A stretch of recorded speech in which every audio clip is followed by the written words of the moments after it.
Some the dogs on the to your movie ya Ubertini, Yabako Akatin, na Canoon operators at the other stair and air to just so muhia life jacket. Ya the sun some no ebe bro. Now for your body a Ryan some for from nay study a galam say. One more essay yam quiet any insunso ahodo sansemi any sembi nano pay me de bro. Adom TV Badwam Cassia Facebook / Adom TV Cassiano our Hogo TV 176. DSTV 280 Midin Afia Amankwa Tamaklo Afia ni DMT said some nunchimo ankasa ete Canoon operators wa akatin e wa apamenya krobo mensimo wa poyamantemo said nay life jacket any wonti one efen so do kom ya hodo no wo nkwa edansanim if we say life jacket nka ho na say bi bana to so no na say ne e de wo kwa no wo mo sempanifo so wo mo won Adom TV kase etwaso is to save life on the water leak. For time immemorial, we have been hearing of accidents on the water leak. And when accidents happen on the water leak, no life is saved. So the government thought it wise to form these eco groups for them to be saving life on the water leak. And for that matter, they can't go do that in alone. So they have to get some materials like this life jacket. That is why we are doing the donation today. Openi kwanchira for that Ecozil Limited ano ewo poyamantemo Isaac JS edu enso ede tudwa se wo mu ayekrado se obeboa ma nipa dodo a wu ewo nsuo ne so afebia mu no so mu ante so a mu ebesia no eno nti eno wabeye saado ye ede ama won iya ye de abey ti se ne okan Ecozil ene ede aba ene aban collaboration enti enma se obeji sika ansa na ode ama obi se onhye eti amra eni ho kwan se obeton efise aban achiwade aban botae ne se opese nipa nkwa yebo ho ban enu nti obi biara obefo shema anase canoe no boat so ode betwa nsuo no afi bia ba akwan koba bia ba fufuro biara no ewo se onya bi hye yeto akase no so na yede akoyensam fufuro mu na efam agudie tuo ebinmu ntu no kwan paso da bi wo ho no ani ho kwan so wo mkotuo nso hwa no wo so wagya ne de ho kwa akoyie nti wo mo say yensase yenso no kwa de ese de ani asesa kura nanumu enanei ababeto edwa se wo mo anyai ne nsuo yi sei na yenkwa ye mu niema nso ese no wanhwa ne de oxygen so ne beto birebie beda na yede age yenkwa panini nsema odi tudwa ne Adom TV edin komoyi Openi kwanchira for ohwe enwumesua so wo boase apoyem ensene mu kwabena owusu nkati ade nsem itudwa wo dwumade bia wo mu yede ma asukufo a wo mu ewo mpatam ho so womrai no meyi nsem ahodo anu a efa obaade abobre mu ewo boase wawase no ene wo kire se esan ne mabone a omanfo ede se obaade abobre mu ntino esutade ne esutena ahodo a na wo hono mu a na nka Ghana fo edidi dwuma ahodo no ne nyina asaya na awewe ya kire se akoye wo haw kase pa sanhwe kura no ebre bi beba omanfo be kra nsuo die framano ne sana wanya bi ede won dwuma enkyiremu a ode maaye enie ene yetosu enra na mi obi kan wa sense isusa no na me ma mi wo fu bi wo nti be konasi enti e kwa fu mu a na isu sane fi ebo tare na ba ko na ke fa toa ne da bu isu ni bi ne da bu ni kule de kwa fu mu e ba me me toa ne no eswame na nsu enne se isu isu kroje isu papa ujeni ogana ise ye here to afrefre and then what you me one you na that here better see come from adi and your mind it is ye boy environment buy e you bia sempe bia e ba akofo environment ni ya ye tinemu a yi and then all person that we from me want to conditions over there you must all say boys ne gaba ti se tie be san from me the business can be pa to be I was say and the one environment Mensi ni mu wapoye mantemo na pani a ye bo na baso se kuafo ehene ewo ho ye Beneza ofori from Pon na ne wo de nsem bi tudwa akire mo se ne ma keka kro ye ka ho asem galamse enum ni ade no wo mo yesa wo mu nti o na ekwan bi so no enyensunsanso bone wo yenso titu ene yemfudie no ese ni nyina ase nuorum ni ade na masie nti no beto brebi wa hwa na aduane de ehuni na ekurehya ahwa na aduane ho akwatwe Ti wo so bia emena ni da ho ni titu wona eti fo magudie ne mmia hodo a wo mu tuo jeje nkrofo akua efi won semu oni Adom TV etwaso. Afi akuafo afidi dadwumadie no bekoso ewo kofodua wo foye manten mu edafiada opanima abosome da etoso mienu eno ntine ho akohia se mensena hodo ewo mpatam ho no edikan eye won de ansana da pon na nankasa eduro opani a wasi no akuafo hene ewo achemansa mensene mu ebeneza ofore from pon ene Adom kase etwetwe nkoma a wode tudwa se galamse adwumadie no ha akuafo yie pa ya eyi ebinom anu aduane ya enya asem keto akora kwakere se ta adwumadie ama enuane ho nsem ya akwatwe ya obetumi kura kase eka ho bi na amaduane bo ayeden kakra wo mamu enu timpenfo enhwe na omo wani enkoso galamse de sei yekuaye ama ye memunu ye mebunu kurampo efiri kuadwuma ho enu nti ye de galamse de mimi pese pa de mitia galamse obi a be galamse a mehu no meme ya che no e wo mikromu ho ban so boa wo ye na famu de bia information center wo mo ye announcement se wo hu se obi ade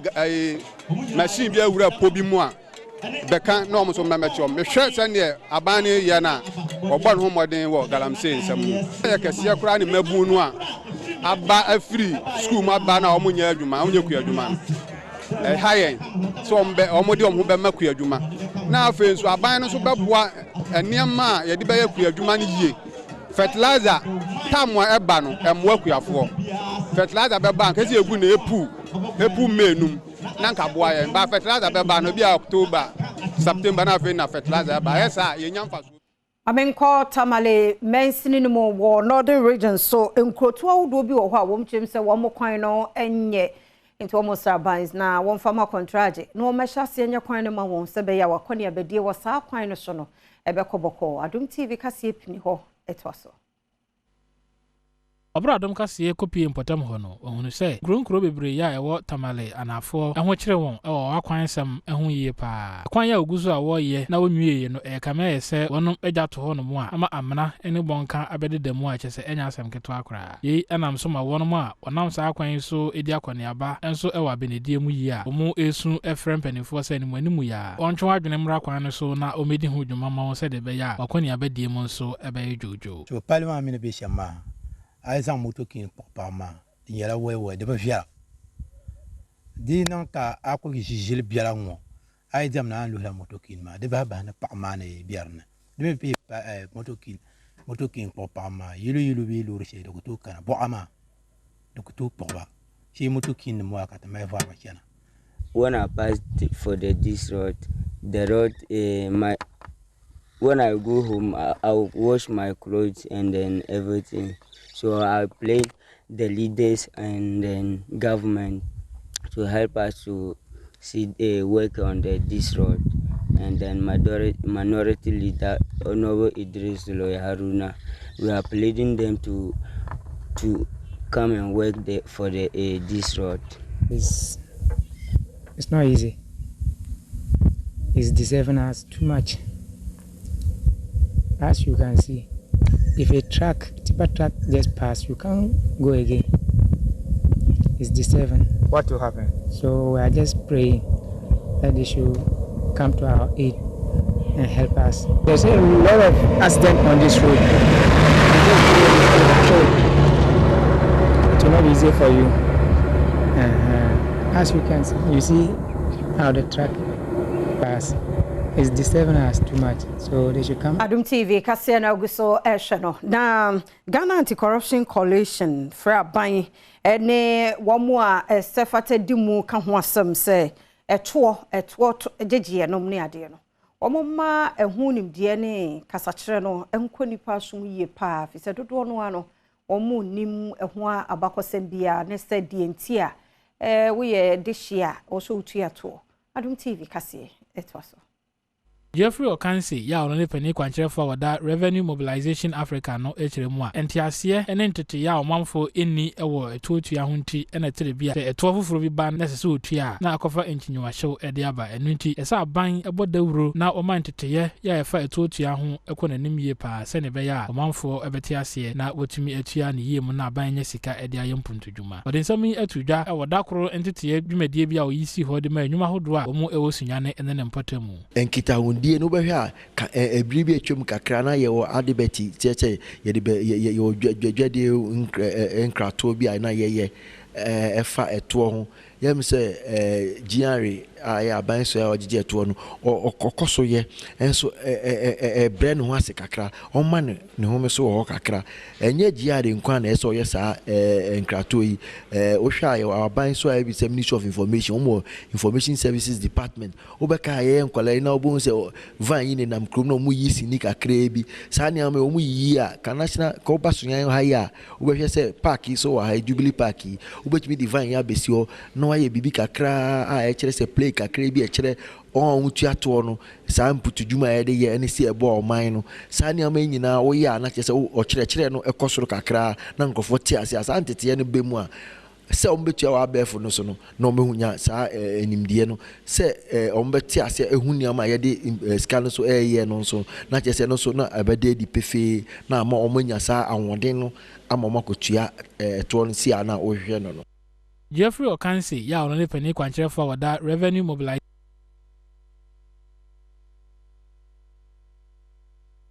so na pomdi adwumayefo a Lonto Health Care Center ewo Pandai mensimu Northern Region so they are the state to aban anim NGO se ne ankrankra wonsem obie omra na sa health center no mememu so kakra efise mpampo obi hododo na eden beto ho no ebi ni ho enu okra de ne yen kakra ombi ni Adom TV edin komwe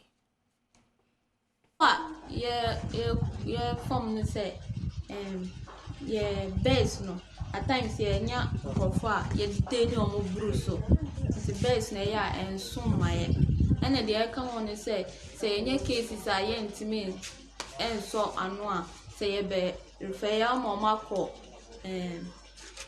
clinic kasiemu a yeah no see your how because you need means of transportation and edit amanfo no beko Asambly bedwani a owo Lonto Jonathan Nami so ne omanfo bi a won patam ho yaseda ema ekuo yi so wotu anamo ete se ede aboa wo asibebre se omo ada abin Lonto ene nkura atwa Lonto ahia no so ehun se ehia se apondi ni wa omo nuanom omo ya adwuma ewa afuomu dwuma yi ni afare so adwuma yi so omo ni apomudi ana che se aduane a yebedi ma school ko ene yapomudi a ebetimi aboa ya ma yetimi aye dani da adwuma se ye no ebeboye omo ayewe ya ma ya eda omo ase ya ni so nso amofa dankwa ya asante achim agogo Methodist circuit no sofopani ene wo Ghana Education Service se ebrana so enkwada ewo sukuu mu ya soden wo se yetwe won mo aso ye bo mo kakra mo mani da honom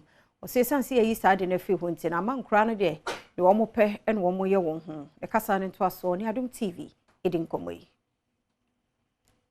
metumi a ubetumi career seminar ano William Samuakon enso e de adesrede to mebuno wo man yanim se wonye won huni onye dwumaden se de be ya nkunimdie e wa brabom betumi aye won dia mimi wo hwasisi ayi no me we se metumi ayi obi a o Adom FM ba me pre se ekura bia so no obi ne nema wo ye ne talk show political show ye mani bre se me dey me ye but metumi adu obi a ehia ma determination eti me fa sa kwanya nso atu menua mu nyina se ewia se said you do no said you would see bia say seven what did them e ma dem ni si wo kwan say wotumi ye bibi show ho den na fa I can do straight e ma ho say me said you tie bia no meko adi Kofi Asamoah ya ono a project manager e o US abrichima no ahwe ya ehwe ahyen akobadie ho nsam so enso ne Adom kase atwetwe nkomo a ode adesrede e to sukufo nyina nim se onfa abrabopa ento anamon se de be ya ebeboa wonda ache okay the modern trend and necessarily say so work school near color before and no I the right thing there's another way to correct kids and that is how we will have to talk to them the way I will give them the examples. The baby crawl, yeah, you think it didn't go through the proper channel. You need to. Yeah, the vim. By young Falcons and yes, I'm walk out baby. Yeah, the CP so take Cassiano, the Adrustono, the one crater online stories no I crado. Nedia, I mean, say Bibiano and your blasters. We send a CD, I no am I. By fire, by force. And it's South Korea and one for no. Momo chese mo hu skills no me ade ntu mo be penetrate by the time I will penetrate na ya jampe nti muani na ho ya she because ye agudie e ma ye so united nti Awurade empire no abodada enyi ka primra ha na wo de wo hu de gala be ye ka kura say Awurade boye ana meda oh na no pada me ka kire mi yeba mi shema ni wo say obi adwentuo Ghana be wini Portugal be bodro Ghana be wini Portugal be bodro the next day PROTO oh me say wo person bet bishop yes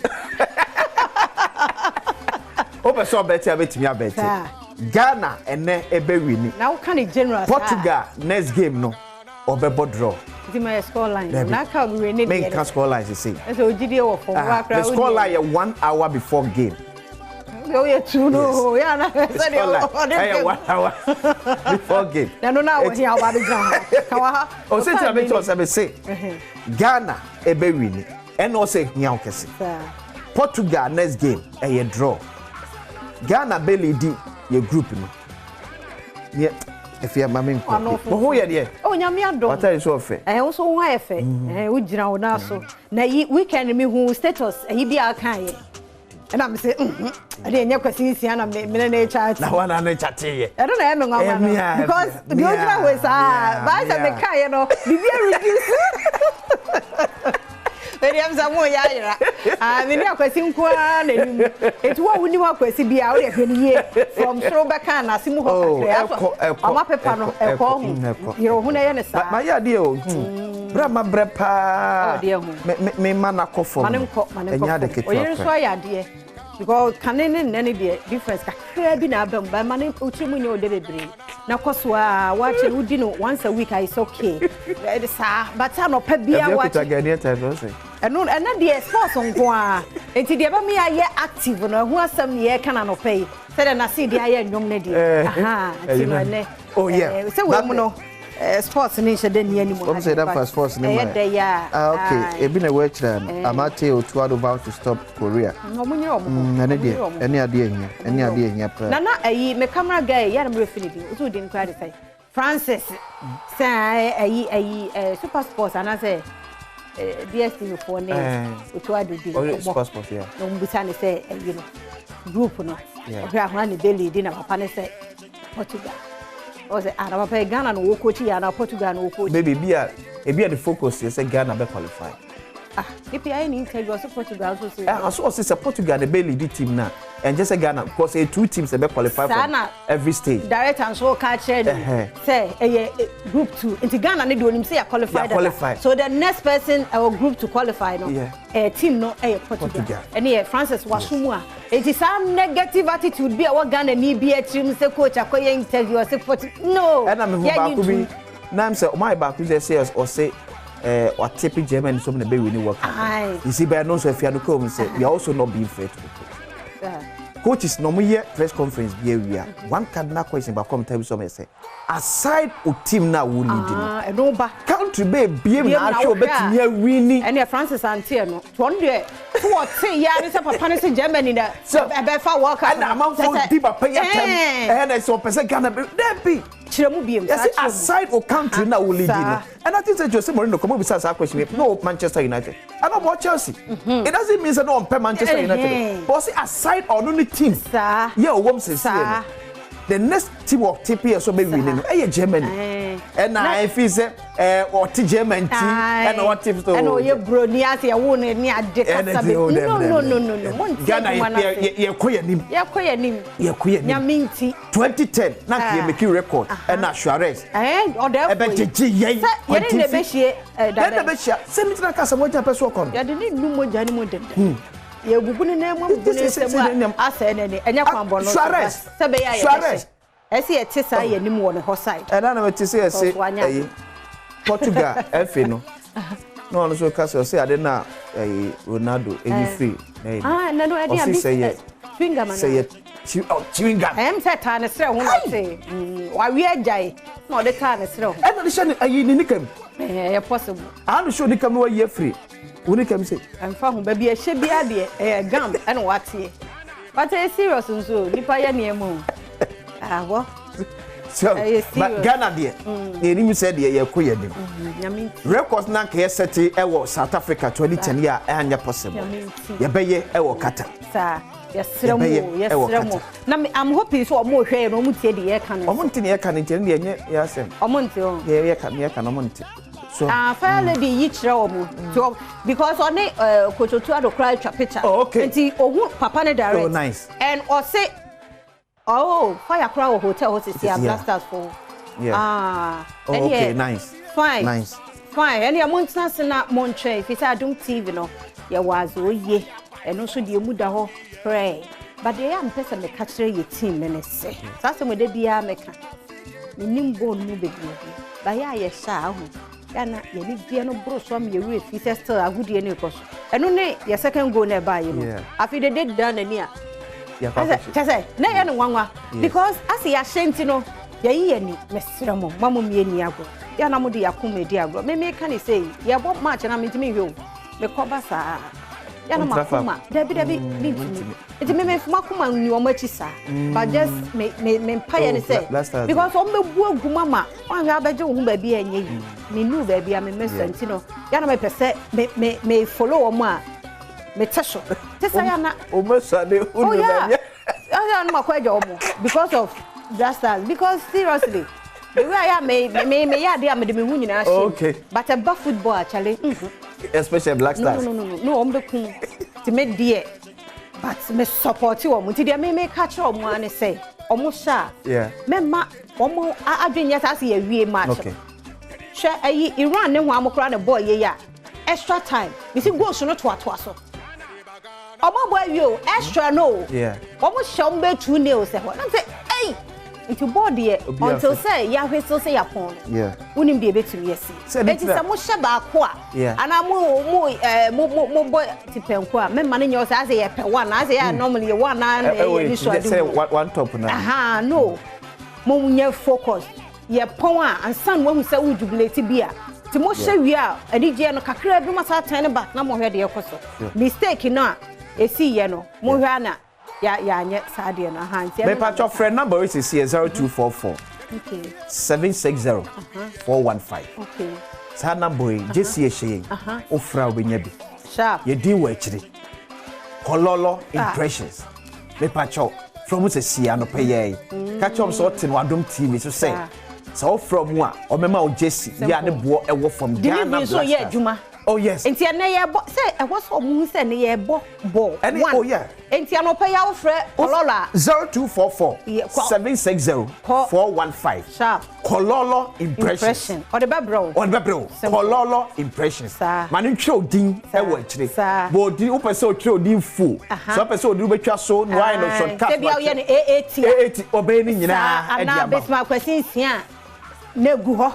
Na ya say ni animu an ye kuru kwasi so number 5 ayi ni mu no number 5 ye wa yeah se be kololo misra be se be dey number 7 we are number 7 yeah 7 yeah 7 we there na come da wing one with this condition we some am can same way America we Adam se be come su when Frank Champion you up Black Stars here many Frank Champion na bobo am ayi Asante Mampo we ma park Asante Mampo we dey wa huna mame how and trackers here yate Messi bo amabo benye ne me so dey 0244 760 415 Kololo impressions onyo Jesse entwe odin awachi enfamao ana 0240 relax my number 059 600 0240 059 600 ni nyina eye Kololo impressions number eno no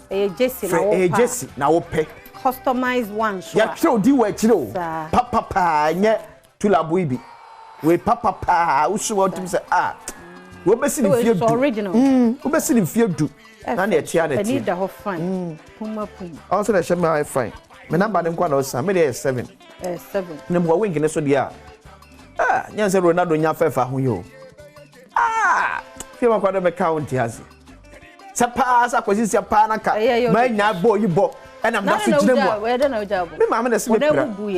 O se me pra. Ana me pra so a. Fa so. Satan na kuma pem we nso agu. Kumapem Royals. No good. And yes, she. And the money you know. So boys and want more come. So your pa play your papa be a year can buy a boy for Mushim. That's what they are so good be phone line. This will be a full line. It is 0302 211 701 702 703 704 0302 211 701 702 703 704. Now also bra ene Ghana yene South Korea for a bo awia non duba hui e dia na o prediction ne dia na o predict na nya wano akeke meme ka se ye be say on atwam moma yemfa vemu shem na yeso adwuma bosom paye unim de agudie timi ye obey ye bobo a wo hu kabomu se de mo say pressure ni nyina be free ho nti so timi forever so e krado na mankind elembele nyamishira pa mankind odi eye no da ho 24/7 nyamishira anopa yenti o yemo kwaba yo la se fiama pa nyamishira mo so Adom TV the mafo nyina agiatu say ye monitor because nyama pa fi ho ba one so na mai mamichia chairman Blay na michia chairman Atito baby omo obi am so muti madam asepa no pa ma she nkran but ya be mumu ye ya be mumu ye na ye nim say blasters on be yes na kaka mpesem ka che omo ne say ye shego no na omo defend nti o say na omo boy half enya the best ayi that's all about 5 back as I saw be a 4-4-2 now omutumi preside kom also you push kom no you tumi share 2 goals into say you biemu a you know more board they face like us the only difference say more calendar but doesn't mean say they are important than us and we know say blasters now you name that no they can do better so better is not good enough but best is yet to come from the blasters Papa ni good morning. Hello Papa ni good morning. Good morning, Aja. Boko there. Nyampe boko. Yeah, mias papa etio. Good morning, me kasafi adansi akuruchire. Okay. Ene nyame pa, me nyame so be pe e mana ye ho aman se. Referee ni sisi yen ba ko no. We dey won hwe ma referee ni sisi yen. Ene Ghana ye win by 3-1. Yes. Amen. Amen. Amen. My father Daniel so. Brother Danny, anope ye mo ache dase. Mama wacho. Ya jo so papa. Na frefi nya no pe. Madina. Yo yentio. Wacho masam ni se otuadu changes awaye na no maninye sabi because omo jina super team last minute omo tuma ase goal no. Omo nya ase goal no wi a wa se so omo nyina anti anya fine. Also omo time can no bobo no say yes because there you can know or tia or jubilate or done in your net goal. I ya to mama you cry ya but better I munya but the changes not too much and you're fine the new number will come. That's it, Danny. That's it. OPK go so good morning. Mr. Fia Chiaone, Mr. Insia. Yeah, Joso. Na menchia Mr. Kwakubi MPP Communication Director, Mr. Steven MPP National Chairman. Na Mr. Oju Secretary MPP, our Federal Chairman. Fia, ultimo say Moroccan or handle out America or handle Ghana and Portugal matching. We see a dubious penalty offside now GNina. This is here. Si the other catch Ghana for you answer. Mungi nye GD or Black Stars team. And him say and ne kianeki any Koreano. The very winning na yes we are timiaje. Na 3 points na etinya ko yeni.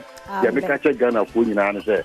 Mungi GD away mu. Na mitimu say Asamoah Gyan yani US World Cup being a show, and now referee not US, also, yes, I'm not sure on your saying Ghana, but the catches are referee say, FIFA for taking action against the referee because when bias, I know why any because offside goal and after penalty, so yeah, penalty, as I say, go ahead, and what can crepa, what can you say?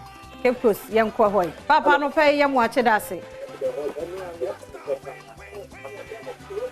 e pacho lo o TV no volume no ni eni nkomo ofon so yo hello yes papa Cape Coast uncle bo no free uncle bo yam wache uncle driver mo pacho sisi Ghana you better 2-1 okay you better 2-1 na mom you said that of na o Cape Coast commander station.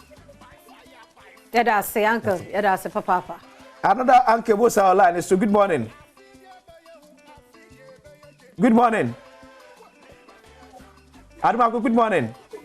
Yeah, good morning. From Kumasi, Adumako. Me pacho Fumasi. Okay, yetio. Me pacho we better masi work maso amudi mai. Yeah, that's it. Na in fact you coach no, your best friend say ma onko boy 35. Esa de bia na ball no esi yeso sa always say the dodo no aka ni bie ball ni mo no ati etimi kokunya goals ata ni change de so yesre na yesre ni change ni because that say kudu so bi otimi fa ni pa miensa ama ye short tube no akoyi na film ti e best the fact say bia if we see ye ni chesi coach ni so no in fact the changes in am why nti se money ni kasama ye na ni ye change no awo change a wonye ni bi wonye no ho se bi wonye ho kakra mfa ma ye se be ya de betimi adi nkunim ne akoye ni damase wakan ya friend aka akire no o hwe kura se me e de atum ho o mo hwe de enko bra kojo no pay ye mo ache dase yo me dase ya me jo so me dia ba ya dase na ofrefi hia no pay me frefi odumase yo ehi odumase kroba na asante achem odumase asante achi konongo odumase mo yentio yo anope ni ameka che coach utado ne se selection no be no oma yenwu ne first 11 na nkoka me ye se we bo na ahoden ma wonya ahoden e wo ball ni mo na afi obesesa no be in fact ebe ha adwe anope and then ameka se ameka che Ghana fo yina ne se Ghana ye be win 3-1 amen Ghana be win 3-1 that's it. That's it. Na ya na de bia kwesi mi bisa me ho question bi say 90 coaches ne technical team no. They na Ghana for ye tie chire ka no. Asa ya na adwini nyina ye baako. Nti wo mu no ya no mu hu ana. Ba mi fa kojo good morning. Akoto good morning. Akoto Asamoah good morning. Yeah, good morning. Me ba cho free. Kofi Asamoah. Kofi, okay. Kofi etio. Morning, Madam Afi. If I have Kenya to turn, mine ko basanti kum. Ya chia na nansu na edu twunwa mrosa. Ya chia mu ozoni afia. Na mo hwa pepa. Ya dasi. Se tie mu. Ya de ya mu ya na haga na for kasa nse. Kasa ya makasa na ma form kakra. Na adibie ho awokoya oni gibia obakoye. Yeah. Divesrem. Ya dide no ma form. Ene so yen timi kura wan bi bitima hye wo mu. Okay. Na ade ta ha ye bi mu se Adom mayo e sa yen timi anya body bi ahwe wo TV so enya bi ahwe be bia eno e ha Ghana fo. Okay. So mtia ye mo setting no me bia nyina mo fan kan o ma ye. Na adi se bia me bu za na wa board da na se me ma ko se ma board da obi kasa also interacting pato also won say fan no play ball wa bi da na se netball na bo volleyball no ne America no ne ade se me de nyini na ama ahode na over form so say football we process we a share jesi ne o mo bi da me da se papa eni pase ni ehia wo mo ya brabom so atiase o hye wunkran no me ade enye negative people say kwesi no o mo bi da asa wadwen ya ye bi da me enfa na ya okay na no pe ye mu ache da se oi bojo today my brother can na musum film kebetu okay kebi Ghana mi me Ghana super na ye woji di today bola ye woni e bori ni 1 amen na Ghana bebe TV stations go TV bebe na ye show match na he na ye ni DSTV na no nkeka na cha da he ye hu mo ko bia wa Ghana nti wa mama he so ye dem ye nyu anje na for support ni ke chi na ye tumi nya wi ni ndi aba mo so kakra mpadam era se Ben, good morning. Benjamin, good morning. And it's smartness. Ben, good morning. Good morning. Me pacho free. Me pacho me free, I am free. But yet you, Ben. Me dear kakra mechanic say, yes, Utado, yes, Reno. Omieneni, now on fact players or more speed, or more one day, and then for minimum, yes, Reno. You see, a born on there, acquire smartness. Boys and I bob between two make and yet the soon man order from yet the soon my Sereno. Omian and changes where last time Omian who begin. And I win here Ghana. And then the other Bahad be a day a boy budget with you now be a query rich. Now and yet that actually. It's just slow to add on anything. Or Mama Diana or my win at Ghana and the other Bahad. That's wrong. And Chakese pa koma kwa kufuri sinyama transport minister nakala bengaji mchiano mumajuma edase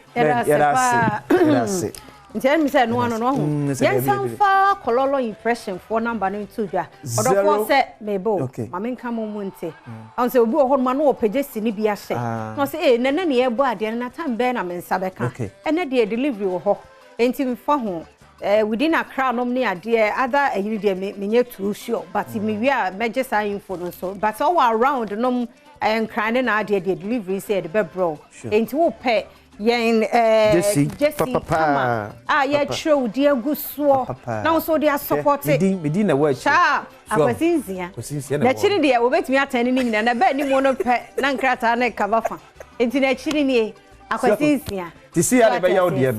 Say yeah, kama. Yeah, you say yeah. A man bet me attend one which by money dear. He ain't maintain. So what I say. Said hey. The name says won't me who knows. Echewana. Into Kololo impression. Mr. Royal friend or number 0244 760 415. 0244 760 415 and 0240 059 600 0240 059 600 Kololo impressions from Onyanya Jesse papa puma de ye beche de amount ye betwe odi krasa awachire Jesse bia upe bia Kololo impressions that's why na de ye share Black Stars Jesse Yemfa support you. Oh. Now if you ref no be the match we know. Akra Martin so far says only yellow card there. Empa no ho. Yellow card there. And no pe VAR so pa. Onti se Morocco ni okota na America. You no catch so kwhwe VAR no kwa no say. And na no say se bibi bo na isi anka VAR for no catch them. Ni o de be call. Ya asemo. Na ti okoja de ya. Se bibi bo na isi ya ka VAR for be catch them so bra be hwe. To mo na amfre ne die. Me wa FIFA bra no so kire se. Players ni bia through the captain a resume option catch us kwhwe VAR no so. E so oko. We ni pa be no. Afanya. Obi anya sa ni pa mu se na ese yedi ni nu moja ni mu. Na ne ko sa na ne ko. Nti enefo no ne de no so. Na de ne ye. One yellow card je no ye no de ma. O de be man to obi anya careful because digi yellow mienu kura na say well that's why you red. O free mu ano no yes. Nti mu mieni na ho. Ye de nyame adom ni ni hira na egun so. Mo na mu nya dene. Setro konkron. Mo mo aso nya den setro konkron. Nti mo de bobo no ma na ene na musa na na musa. Mo nya ne sa na nko aba o man yi mu a. Okay. Yeah, okay. Yan kai we. And said the guy ne kai. Oh na no ada. Empty budget asemo. Empty. That's say we say Kim. You will be say na mabo cry dey. Simple. Yeah, ready and say am I. Empty ready. Say na adwefo no to gum. Na afamu jane mom na me friend. Because na near three prices so. You say near mu go there go. Taxes bebre be. Na man for so trimu yemre. Afia say blasters we near. And mesi okrem enya sika no nko o amafo tim ye mre e wode ahi ho oh say biane tomu adamfo famu anantie mu so it bibia akoso bibia ye odomu because ye dey je dey ko it will be house no I said tema come to one area unna mu anako pio bi dem and your the emphasis na kwasi adwe woni trimu ye different nti yem fancy ha yada mo asepa yenwie enne blasters gina kono ne de bibia e blasters bibia asesa nti sanso ne ye ti twa ye kwaba de aka etwa so yada se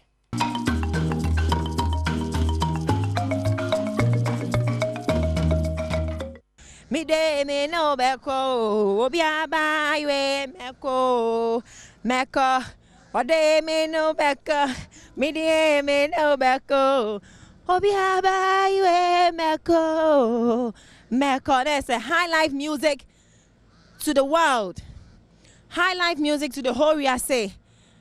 And Adom TV yes ajumano Ghana has say no nche ni aprapregu Adom TV tina si din share no mo say oh ya de enti yen konkofa ya de ene akwa and Shoma Plan she made yes to me the sister Sandy what me from the guys Mejiso and then see week 2 of Shoma Plus twist and turns we have been pan mechanics no ya won ye vote ya won ye oh shame just say in your also just stick and stay on Adom TV sans your words oh ye for full details no and boy me cameraman Lucas and then Lucas wave trust me wavy and man inside show boy fashion yeah mean second week on him Shoma Plus performance what dey ja yes we bosh agba you know we nya dey wa dey me boy and this we say because you obia you Shoma no bia kofie and you nim no bia koye do but we just try to give our best. That is the whole thing. We are just entertaining. But one koda oko bo ho adwuma so bosh agbo me bosh agbo to say shabo but me bo program see me bo bosh agbo e shabo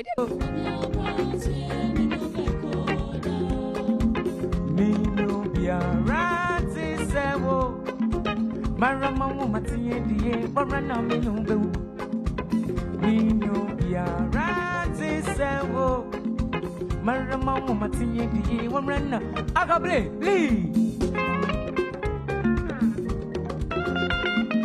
something sucks me no bia rati sewo marama wo matie die borana me no be we no bia rati sewo marama wo matie die borana me no be elije ma me no be oye ma me no namo ahuche ma me no beko right now how was our performance? Good. No good. Yes, please. I told you every week, you know, I compared last week, I said, you're top notch, man. You know, hi, we go, star girl. Renelle. That's Ramete.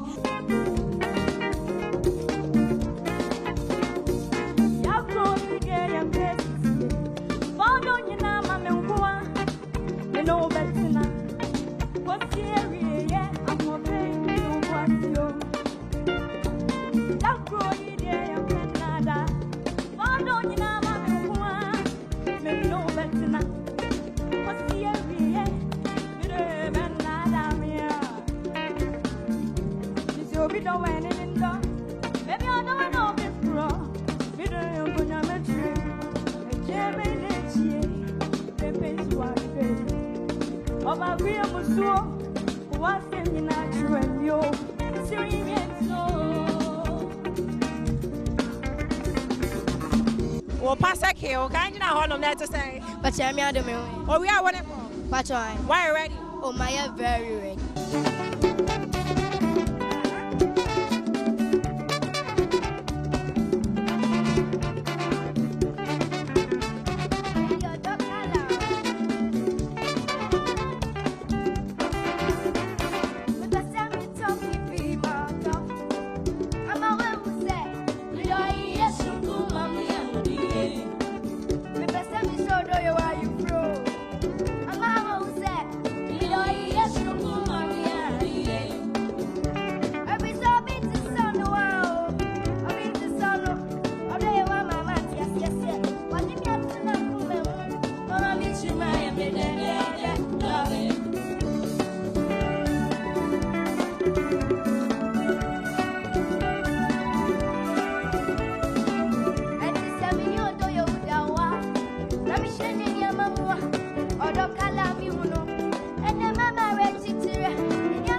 When I was up for bent, not saying I am sorry.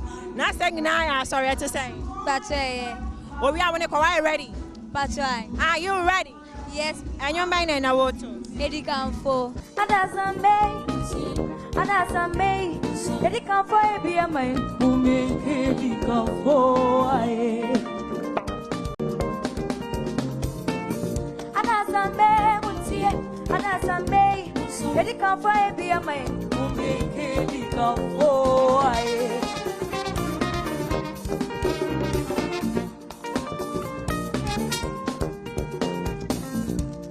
Kwame Kume, or that's a bedu Katsare, Kwame to a pim.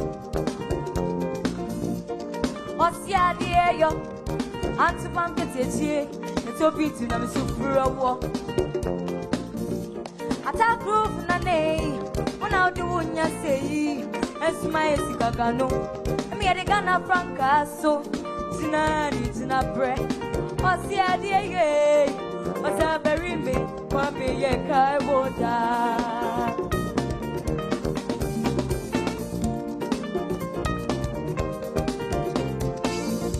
I been the beat up by what's in my this year. As my buy ye free aqua. I be what down one and I body na bomb from me. They rather be a kawoda.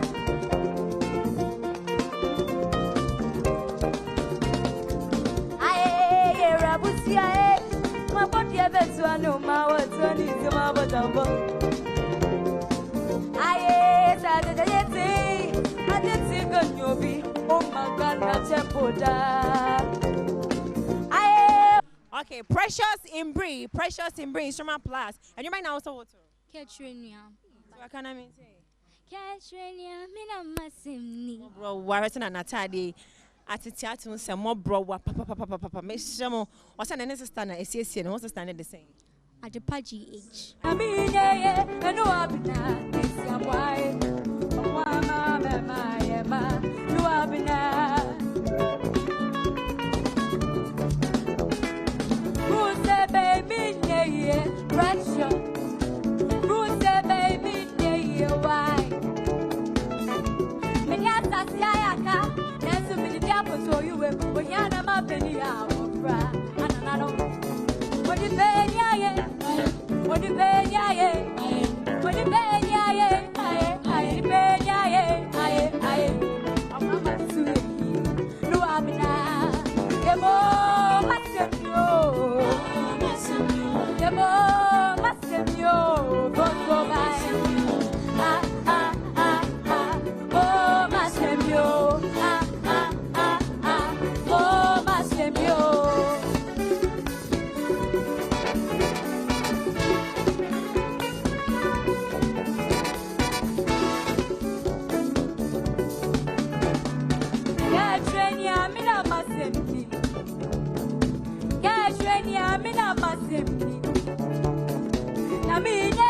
Hey, what's why send me? What's why send me, Gamma? Sister. It's the same. Hey, what are the material name? One of them out. Sly Jane fashion, as I can see. Wow. Sly J. Jane. Oh, Sly to the Jane. Obi na yere. My house for me MFP. Get on the dancing, get on the music, get on the highlight time.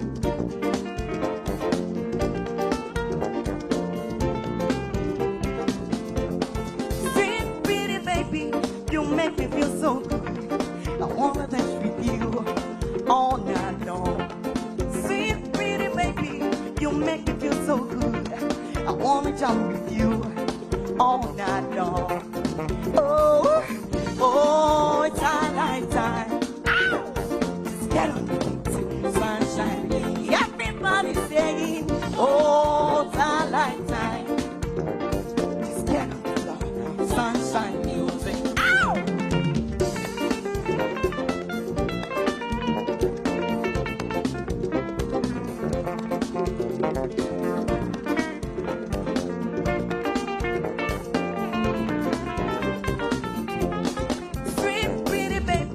You make me feel so good. I wanna jump with you all night long. and Shoma Plus. Next, Gamadoria, Jemima, and Eswaso. Wow, just a May. Almost swag, my hair. Hey.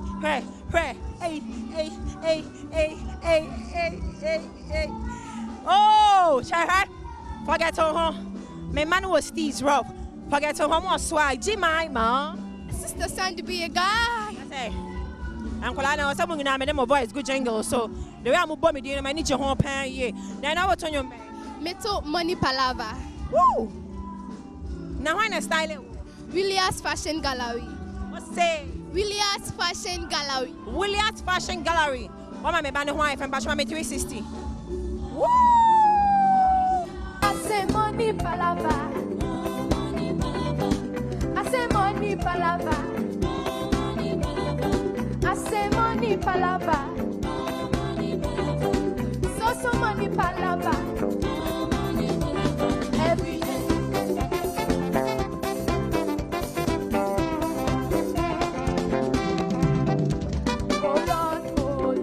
Oh Lord, man they suffer every day, every night.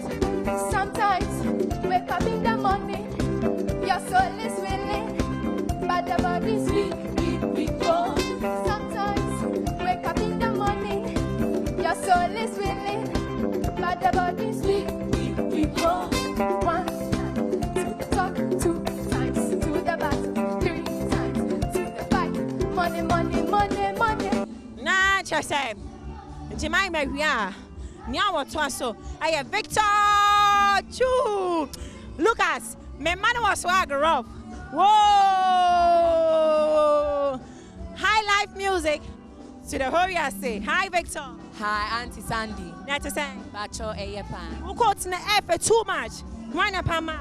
Bacho Chibet Mother Care. What's say? Chibet Mother Care. Chibet Mother Care. What happened? Bacho Ewo East Legon. East Legon. Chibet.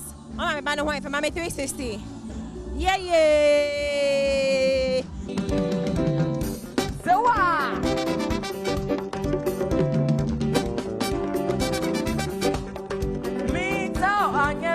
Anyami papa, my swale, only is for me.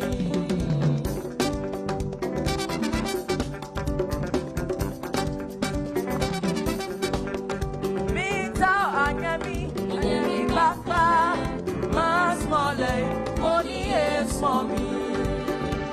Oh, so.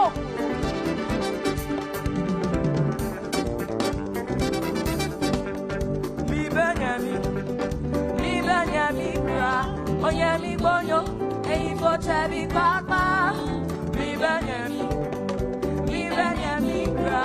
Onyemi bonyo, eifo chebi papa.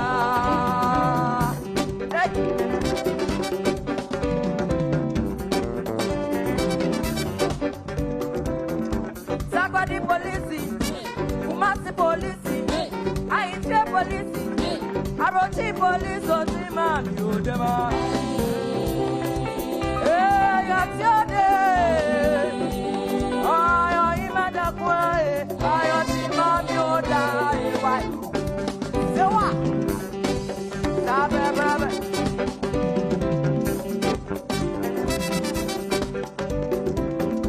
Sakwadi polisi, Kumasi polisi, Haiti polisi, Ekopo polisi, Odima Miodema.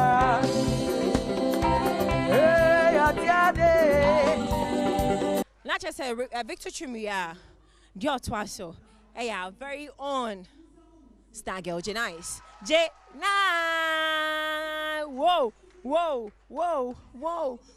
To say that, my man, oh man, you know, I'm gonna make him cry a pair. I will ho. That's the same. Why you for you smell so good? Thank you. Now why not Pama, mommy? Oh Lord Jesus. Oh mommy, me no beef. Me no beef because me so on Pama dear me. Mommy, 2 years in the Atadana ma. And mama just know why for material and so fair. Now the fashion branding the same. Actually, Yahweh Shalom. Okay, our hair fan. Abokobi.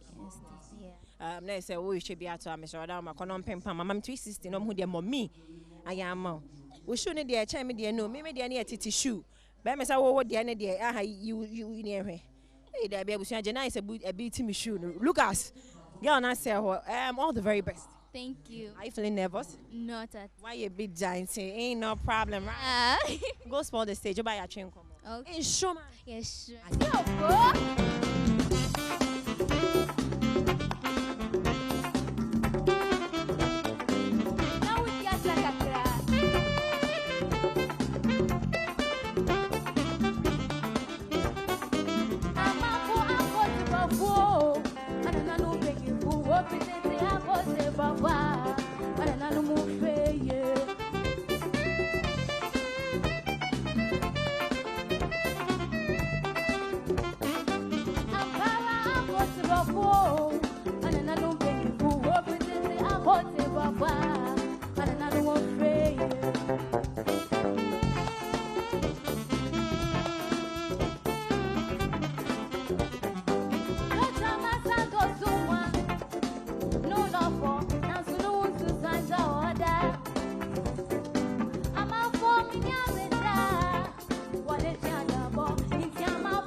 I don't know, I stand under this, watching the time it's 11:90 in Africa. The moon is bright on the outside. People under moonlight shade. I'm in the music play, but no one's there.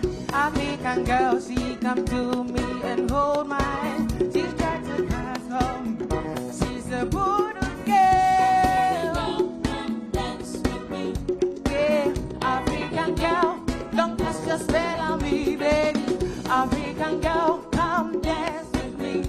Yeah, African girl, don't cast your spell on me. I keep on saying,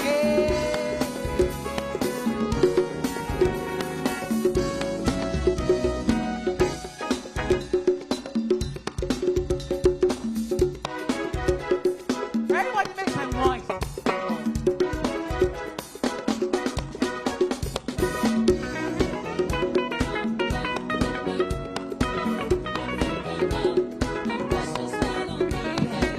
I don't know, I stand under this, watching the time easy. It's 11:19 Africa. The moon is bright, but on the outside, people under moonlight shade. I'm in the music place, but no one's there.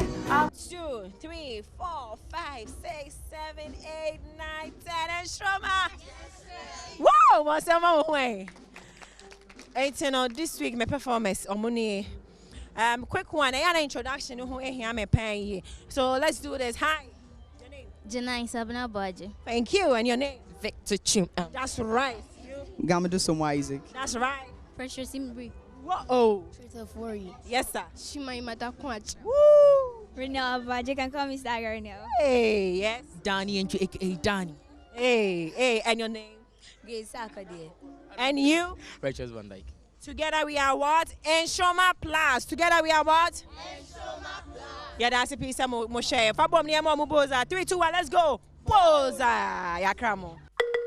Fire by force. Kapono yeje. Moye day welcome from the Ghana. Hana sebeba soa.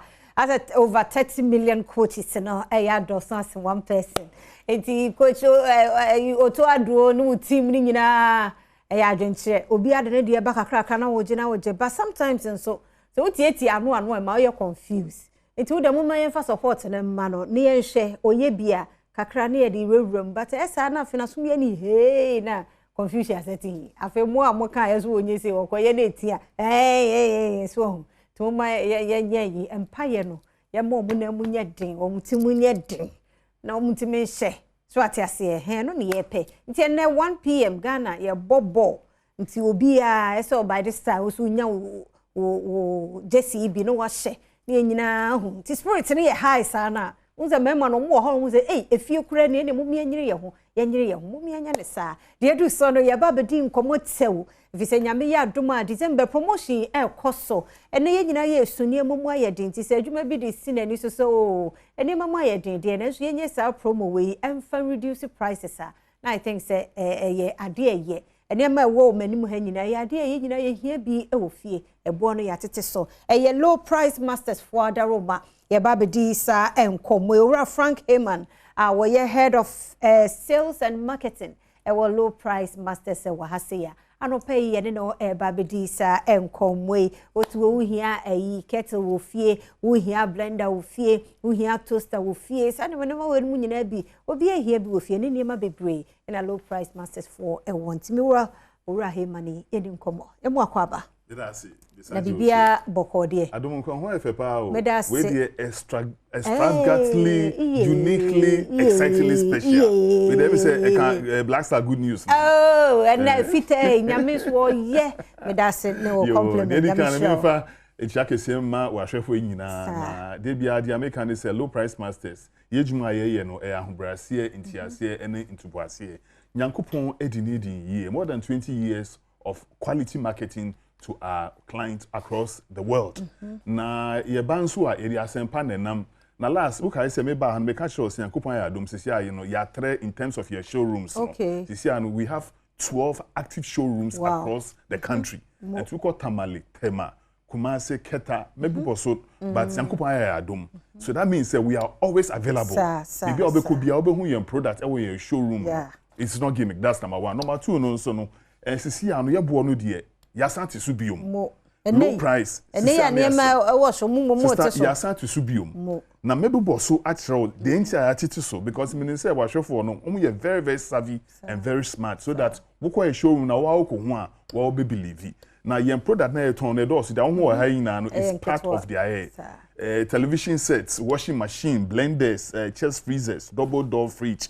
Washing machine need na to be our low price masters. But the most important thing is that sisi ano ye niamano ya santi subium and into na ye low price masters. Intelligent kwana. We dealing with honam say low price masters. Na ye kan say anya say be ndema na ye cheap na say nya quality ye papa de wa wokoto an board no bia na ye de aba ha ya tete so ama ye wi a toast and de media e ma toasty bread anya hot tea anopeya unza wona wukure. Bronica said, be careful of what you wish for because you might have it. Sir? Nyame adom low price masters say they are chill. Oh dear.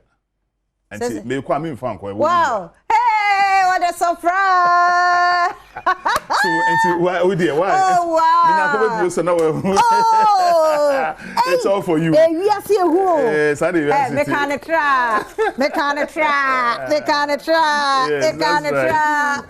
the latest edition of Tosa. Oh, Nancy and Ebae. That Mr. Heyman as you. Me na me crowd. Bad Prince Lan super or ya dear papa. Prince La befa why? Me dey achel. Hey, you dey achel there now. Why? Low price masters media no why. Prince La enti me kwa me pacho me dey achel. Now say we so I see safe and quality boiling by 30 of low price masters. When so no Nancy and Eba full stainless steel auto cut easy to open 20 nina Tesla from low price masters. Oh, low price that is the bronya nani asa see aye nyami shramo mami fancy ho na wo mo epe bi ato no emwani mre onso ka asem bi that's right so ati ase me kaye se me we die se me tobi ze manu besie na se na ejene prekon Awurade nyi obuafo ma amen o destiny help amen Awurade nyi bi ma amen so ati ase bibia possible na me bubo so say e bia wo hwe me no hia 32 inch television set e wo small ghetto nyame adom ya titi ye niam so na I'm happy to announce okita 900 Ghana cedi pair ubenya digital celestial terrestrial television set 32 inch by 30 of low price masters less than 1,000 Ghana cedis. Ebi nso ana I see a Toby. Would them nso su kakra o pete 42 and 43 nso na around 2,600 Ghana cedi. Ubenya bi nso. They bi nso a na say we am ahye air condition ya ti ye bonus 1.5 horsepower air condition. Ukita 3,500 Ghana cedi per ubenya bi ato e wo low price masters. Your gas cooker any oven, any grill. And no, it's multifunctional. Gas cooker is oven, any grill. And no, 2,250 Ghana. 2,350 Ghana. Prices here will be in a showroom seeing a sanity. Sister, and anything I may boss no because you say show for no, you're very smart. Me person by Mr. Emma can say I done and me pacho may bo because the American no gas cooker with oven and grill no a 2,350 Ghana cedi. Yenti so yen fa bi nto so Sunday tie e be can say okay we here gas cooker pe and also no with 2,200 Ghana cedi obenya bi na tabletop fridge nso no ye ton bi 2,170 less than 2,200 it was low price masters. Chest freezer 100 ml and also 2,660 Ghana cedi by courtesy of low price masters. Nyama the doors double fridge in so say no nanka ye ton no 2,000 nanka by say atiti so atisi am double fridge wo person when ye bia that is so amount and a washing machine so ye was 7 kg up to 14 kg. Now ukita an amount of 2,350 Ghana cedi ubenya washing machine 7 kg semi-auto by courtesy of low price masters. Name the also, but the important thing is say yatiso up to 40% discount by courtesy of low price masters. Wow. It is our promo no. It's a no one here starting here. Oh, okay. Yes. It's a low price masters. Say yeah promo so, Mr. Anyone when you na ye near me when you yetimi page the baha TV or air conditioner washing machine. You know what matter just freezers. Inti what can a day 900 no TV no and yeah inches back 32 inches. That's right. When you be 900 maybe not 1,000 2,500 our market by the 900 when see the digital satellite terrestrial 3-in-1 functions. Sir, cameraman, that's another new where you would a 932 inches is a to be told him. What I say, and you bring ye bay. Oh, surprise! Show be a dear wedding a busway or packaging. Now they are quite shiny panel. Who send any aja home. What can you say? I'm a new locations and no price to one of the apart from location, means some boss who say, and yet Ubia know what the luxury of time or which me a showroom. Okay. And some passion so share me. Now we have access to the internet now. Very simple and very easy. Okay. Log on to our website www.lowpricemasters.com.gh. Okay. Lowpricemasters.com.gh. Once you log on to lowpricemasters.com.gh, you have a virtual tour of your showroom. Products, any prices. Exactly. Any brands also. So that you can make an informed decision. They are open. Once a bit penny sale, be also penny sale, be penasco, be pay. By India, a demufua. And to be choose brand that will pay any prices. Because being koto different. And the prices need varies. And see, once you log on to our showroom now, you see the tour of all the products, and see who select product now. Your telemarketing department will home contact you. Now do you ideas also. That is someone to me by a showroom now. Exactly. Exactly. It is outside Accra. Over to me, of course. That's right. Yes. Now, your social media handles we are very active. Low Price Masters. Your Twitter, your Instagram, your Facebook. Your handle no AL. Low Price Masters. Na showroom or NCB TikTok. Your Low Price Ambassador TikTok. You be consider because we dem mudada. It is possible. Yeah, possible. I do so. And so yeah, TikTok. Tamale. Yeah, showroom. We are next to Lamashego Police Station. Showroom. Tamale. Low Price Masters. Sunyani nso there were 2 branches Sunyani back one opposite the High Court. Then the other one nso Cocoa Board in Chenhonuma Low Price Masters showroom no so ho. Kumasi nso ye micro Swami roundabout honuma ye showroom no so ho. Keta near Keta School. Tema nso Meridian roundabout honuma MPS building Oben Low Price Masters ho. Takradi we are next to the Meridian Angel FM honuma side or no Takradi near the Market Circle. Now, we are next to Vodafone. Now, Koforidian Sunanse be a new branch opposite latest foam, JK Otri Story Building. No, Ubehuyen first floor. Koforidia. Dansoma Ansudie. Dansoma Munina Chichiamo because Mudi endi ejuma pa, mudi endi business. Na say dance man showroom no. Help pa because dance man for Sakaman for Polygon for enti me checha wom. Enti dance man Sahara your opposite Alphabeta school ube hu low price masters. And a Ketan school say na beka that your main branch no e wala pass here. Bambolino opposite Access Bank ube hu your main showroom no. But the important thing is we buy in showroom now. We have product available. Can't say we've run out of stocks. That makes us credible by the grace of God. And this I can say low price masters, quality yet affordable. They say yeah, unofficial TikTok ambassador.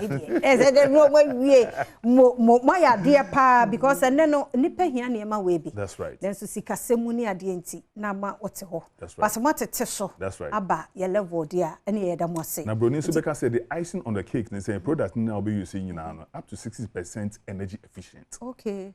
And that means when you see so much electricity level no entity up to 60%. Dada ni nyina mumie nyinsi nchene enyu so mu no. Dada ya etwe current pa tu beto to mu no ya hu an say o credit ye ne kura okopa bi ato eno so unye. ECG fo so unhu do mo che.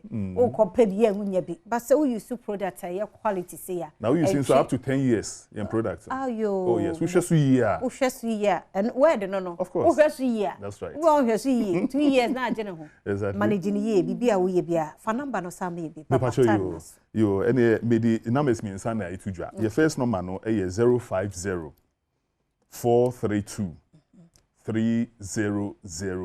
But you mean sample subium 050 432 3000. Second number no so MTN 0247 693 634. That is 0247 693 634. Last one no, Vodafone 050 395 9693. 693.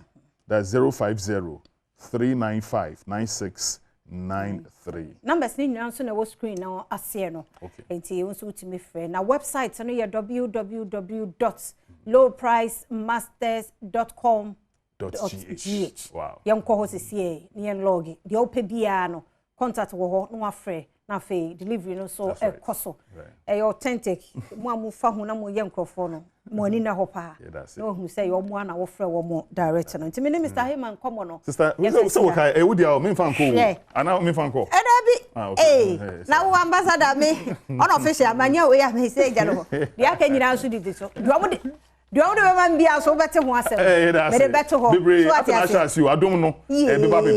Aha. Enti ne ka say rade ka sima kra no so obeye. O say nche na afi ne ko na bi afi na Sunny Gumiso no ano no. Happy birthday Ora Prince Ayiku CEO Eda Lakeside Estate. Nyame Israel. Nya okese nya okese pa. Na koso asisi dan ya affordable. Obi a betumi atobie. Me mrantie ne maba we ye nyina betumi atobie de demu. Nyame Israel no ma osa ni so ade hunu no wadwumayefo Edem Avemaga Media General ena wode emma wo sanso ena happy 10th birthday enko Emma Kelly Ousu Menu wo Archbishop Ando School awotema committee 11. Nyame Israel nyon kese kosi so beye kese pa papa Ora Bernard Menu ewo multimedia ho we show a happy birthday wonu nuanom no ma me ne abusuani nyina happy birthday enkomo ne yedi si ha me kone agudie mu nsam nko Professor Ike Wallace ni team no wono aye krado twaso yemfa positive energy entire ene echi ene yem blasters team ni nyina technical fo ni nyina ka ho yemfa nta wo mochi na ye ne saa ni nyina ye ka bomu a bo hu se wie ye nkunim de be Ghana de a wo saa gidie no a ebe ye ho am ye nyina medase pi mediri afia amankwa tamaklo medase you edeba Adom TV so mera so say sin kunya na fie de community say ja na afo ho sena niama esie ko we pre-world capsule and de ebro me de Professor Ike Wallace agudie catch ba ko pe ana mesin kunya na ye coffee sabire an ko pe be se no dubrim ana yɛde nkɔmɔ no 18 sabrɛw na ɛna yɛsi nkunya ɛbɛkɔ mu ne abidwafo bɛtrans bɛbɛsebɛsɛ yɛhwɛ Black Stars of Ghana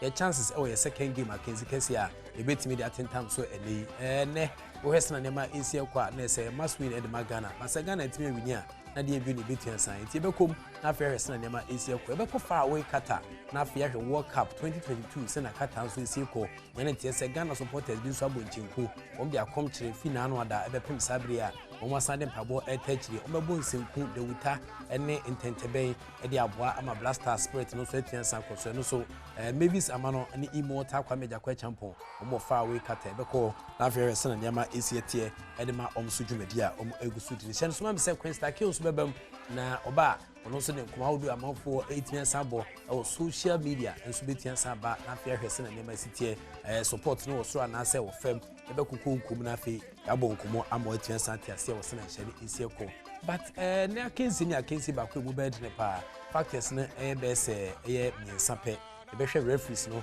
na afɛ ahwɛ footballers on the pitch no sɛ yɛnyusu ɛyɛ squad a nanoɔda yɛne Portugal for the boy no ɔmo ani yɛnsa yusu ma na ha sɛ yɛnsakra mu kakra na yɛhwɛ sɛ yɛbɛtua sɛ nya results no ɛnɛ na aboa ma nneɛma ɛtua san kɔ yɛ di ama yɛ na amanfoɔ bi gye de pa sɛ chance ni hɔ ebi nso feel sɛ chance ɛwɔ hɔ no so yɛbɛkɔm na afei ahwɛ sɛ na hyɛ no ɛsi akɔ nti wei ne nkɔmmɔ bebree no a ana mede brɛ ɛwɔ Adom TV so na afei hɔ sɛ na nneɛma ɛsi akɔ ɛwɔ Black Stars World Cup akwantu kɛseɛ deɛ ne ɛtua san kyerɛ aseɛ ɛwɔ Qatar ɛbɛbɔ nkɔmmɔ mɔ na afei wahu sɛ na nneɛma ɛbɛsi akɔ ɛwɔ dwumadi a ɛno nso ɛtua san ba so nti South Korea for wɔn nso koraa no wɔn te sɛn ɛbɛkɔ hɔ na ahwɛ South Korea kɔ wɔn te sɛn wɔn yɛ hu anaasɛ wɔn hyɛ da nyɛ team bi a ɛsɛ yɛtumi ha ho wɔn koraa na yɛbɛkɔ mu adi ntɛmpa so ɛwɔ wɔn dwumadi a wɔn egu so di no nti wei ne nkɔmɔ no bebree na yɛde ba Valvoline engine oil wɔn ɛtɛ akyiri pa ba before then hyɛ no so mam sɛ Azar paint ɛde paint papa na etua san ba ɛka paint a yɛtumi bua paint dɛm ne abɔnten ne nkyɛnkyɛn nyinaa Azar paint since 1921 a yɛde paint by amanfo ɛde akyiri na amanfo ɛde akado kada ho nya obi agyan ɛyisu Azar paint papa no wɔn na ɛtɛ akyiri aboa ɛmɛde san komo kɛse so ɛtumi gya Valvoline engine oil yɛka engine oil betua san boa wɔn sɛ yɛn spark car yɛ start car ɛne ntumi sɛ wopɛ sɛ car no start yɛ dia Valvoline engine oil engine te apɔpɛ boa efi ne kekawa bi efi ɛyɛ car nim na maniema etua tutu yɛ ɛde maka na fe synthesis tank wayisu tank baako ni bi wɔhɛs ne mɛsi kɔ so wɔsi abronsan de asi so ama tank na adwura besi fam synthesis tank ente sa ɔmɔden ada the new synthesis pure air tank gallon etua san ba on set me kebia no so betia boa really test na on the kese on the bode colors no so e wo bebre ho a eno so nsa betia kebi na boa e ma watimi air water storage ni yi afi give us herbal center um de nu ase benya do wo ye bema na so be so bo adwuma be so do hwero ha na akiri e kwa akiri dia give us herbal center um na de sanu etua san ba ma no so loli bido na tete wa ko ma o betimi ma hwan e de te se wo bebu mu te so wo na boa ma niam etia koye e dia ma na fi show max enso se wo hwe akiri kwan dia for nitime sa akiri mo showmax.com and also Oko Play Store no so and say App Store no so na wa hwehwe mo akiri kwan obetia hwe all the World Cup matches no at very little fee na boa e ma niam etia koye dia ma na fi South African tourism wɔn so ɛsɛ South Africa de ɛwɔ de pa South Africa na agye ɔba na ma okɔ hakra bɛsɛ bi a 30 seconds bi na so friend ya no no afro say Ghana boy long time why no call me if no call delete yes or SMS ko so mo paniaman 10 South Africa where de omodi anda say also be ko South Africa to bi na ko bo ani akoma obisa master ni bibia wo South Africa bia enti ho ede pa enti so ko na ko hwese nyama esi ko loss na e ba tachiri ana fi petrol so enso ebo ama ofu no nkone aba no nyama etia kwedi aba ni kujo and associates enso de hyehyɛ so kwatian san ba wɔn adwumadi a wɔmudi ne sɛ opɛ sɛ proposals opɛ sɛ ɔgye contract estate developers ne nkone aba wɔn bɔbɔ ni na no de ma say kama for ni kyire mu ɛwɔ ɛyɛ moving pick ambassador hotel sabetia com na ɔmɛtia decide dwumadi di ama ni kujo and associates wɔn bɔ adwuma wɔn de ada sɛ wɔn ne ɔmɛtia bu mpunipu ɛbɛhwɛ boa ɛma nneɛma ɛtia kɔ di ama yɛn sɛbre ebi tu fa de ne tia san kyire mu kata na afei ne Mavis Amano the file lady Mrs. Afonyo ɛwɔ line so yɛn ne ntwe nkɔmɔ hwɛ sɛ nneɛma ɛsi akɔ Mavis net saying hello Mavis. Hello Mavis. Hello Mavis. Hello Mavis.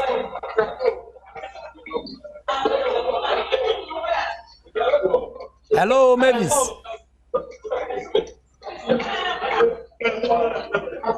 Mavis Amano. Mrs. Abonyo. Mrs. Umi. Mrs. You too.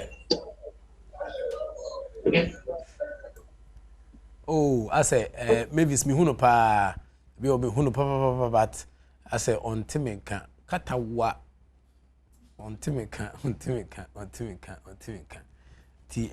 Hello, Mavis. Hello, Mavis.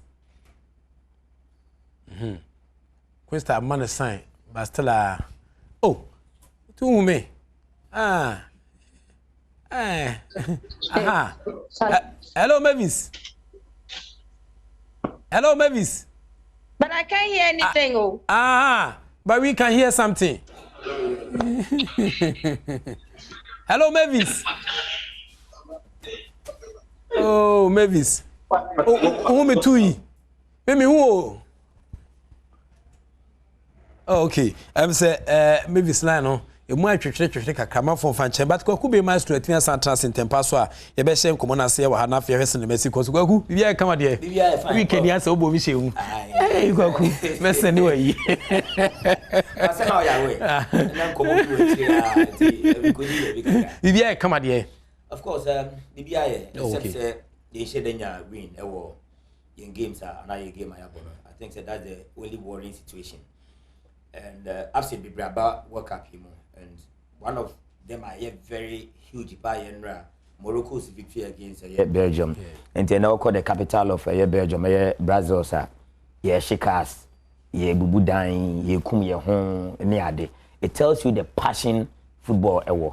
Because FIFA ranking of the teams I call World Cup, Belgium, Tosu, you know, there be a Morocco down, Oman, Tia Nada, as a Morocco with my Betchoma, 2-0. Another surprise upsetter Abano. I feel say it is time for Ghana to also lift ourselves up. What you are saying? Because in our group H, you know, the best team any in Abono. Portugal, Obesha Uruguay, Obesha South Korea, and what me share Ghana. I mean by a very unlucky situation of the share Ghana. And see about the best team in our group I think say any other team will group H diano. I will say it me a standing omo, that fe it me a show, na fe bibia it me a kwe. And I monitor the press conference of Tuado and Amati Tenasi. I meet press ahead of the game. I born in Neda and come on kind in Ara. So much I say, map up the best strategy to dismantle South Koreans. And I feel that per what they said in our press conference, no, they have to be able to walk their talk. What I say, that will be the only way because to me any victory over South Korea there. It means that they be joining the dikes of Qatar and the other countries are moving no more. Player to player, Ghana, South Korea, Omo Mbanie, and Oko into our history, head to head, you share on 7 occasions. You share almost 4. In fact, the last one, I remember, Jordan, that you coming from bench, they shared 3 good goals against South Korea. And they are not a big match for us, just that Omo energy. And then at the same time, a press conference, almost a press conference. One of their players said by press conference, their friend Chow, or say, Omo identify the lapses in Ghana defense, especially the laterals. Say laterals no any so effective. They can laterals one not just a right back maybe a Tariq Lamptey or Ali Juseidu. Okay. And the left back Baba Rahman. And to say laterals no any that effective. And so they want to capitalize on the laterals and then run on the laterals. Now Umbenya goes. He was confident. I felt saying can this or can that issue no our press conference na say because I saw no be become what you say into a kind weakness actually. Oto do one kind weakness was one to a steady team no.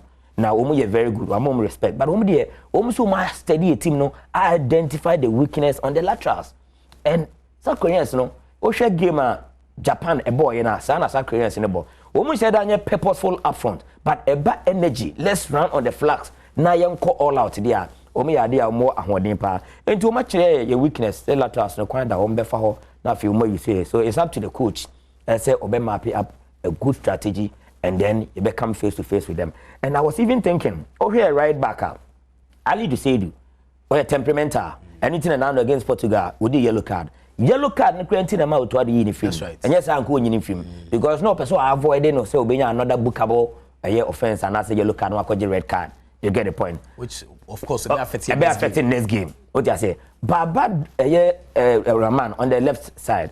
One of the Ghana team players are criticizing a lot, pa. more especially last go omo share we say na no so timi clear and now press conference immediately after the Otuado chair say oya there just that mistakes na buy o just say ono so aba under a lot of intense pressure say ye nyini mfi ora bia ma Gideon of course or energy obetimi join the attack obetimi cover up but the major decision say why na bebo no prof new ho enimi so me ho eni Ghana fo nyina ho I think say Otuado ne technical team a major task to perform today because ye call World Cup ye koje cup aba ye be call the next stage of the competition ene anything na me ne ko be din communication chance me the results against Portugal e sheda na matter mame but how ye betimi a stage a convincing qualification from the group and the idea here enti elusu baako say group no say enkwani any point obia quita point Uruguay 1 point we 1 point we quita 3 points enkwani any point enti ene ye pese ye contenders from group H there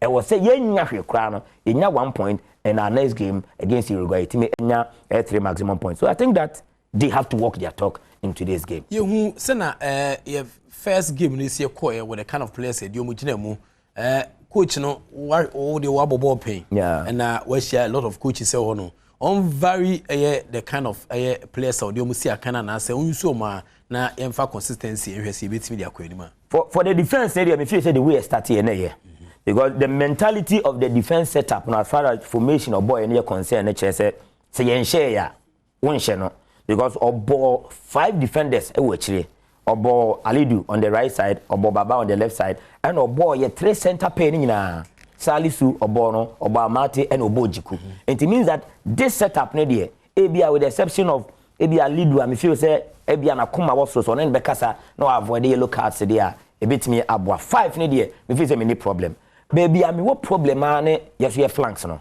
I feel that Ghana can be a team no etimi yele pa a time your flanks ne eye adwuma entina no e de kakra when you change Kudus eye Osman Bukari bae Osman Bukari is a fast winger what is a Fatao Ishaku what you say what is a Kamadin Suleiman these are very swift wingers also at any point in time so our man cross cra obetimenya infringement at the amount he can run with the defenders no I'm pressure bomb so I'm a braba defenders say they onya pressure now onya bra and the man commit a lot of mistakes I want to see because of the style of play of the South Koreans no smart in it also you smart attackers on the flanks what you say enti say me coach na and can maybe I start the day from the bench me sure say a very difficult decision for him to take so best start the day from the bench a very very difficult I don't think say any of our technical handlers would ever want to suggest that but per the game plan of the South Koreans I would have wished that Umbenya Hundin almost started the day from the bench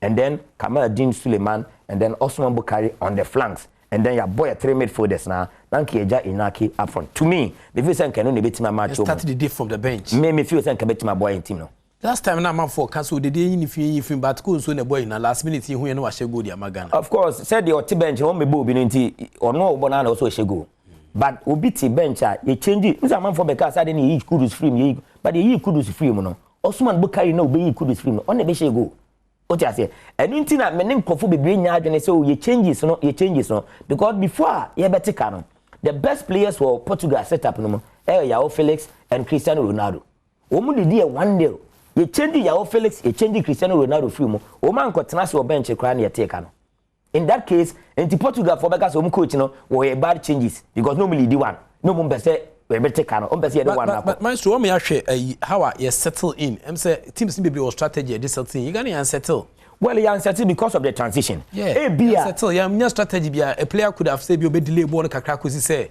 new players na ba be ten sunset players na transfer kra na go aba sa na Portugal ye no so share no so an transfer kra and you fear take no what you say a transition in game management free be transition say o transit here baby a time ye changes yes ne ba no o manya time to warm into the game and to Portugal for na ye ba second half na no me introduce you to more players about team no into omo warm into the game and say na omunya and so mo find omo ready and no na me feel say what say the technical handlers no ehwe ne time omo dey changes no me nye sure say time eboa because the pressure change na time bi omo ye time bi omo twen say share yansa and ye be change ya but ye share dia and ye also share intend enya de be changes I feel say hormone also omo ye ho adwuma because at the time omo ye introduction na footballers technical coaches and as coaches will tell you say we a footballer na you introduce you into a game Also when you crowd your first 5 minutes or 10 minutes before you warm yourself into the temperature of the game. And it is sanity. And the players will be one coming from the bench into the game. Because tena bench is no eda or bar a chance and an want me game. And also a player like Jordan on that day, Jordan bar game, it looks as if that's a one year warm up crowd and chain.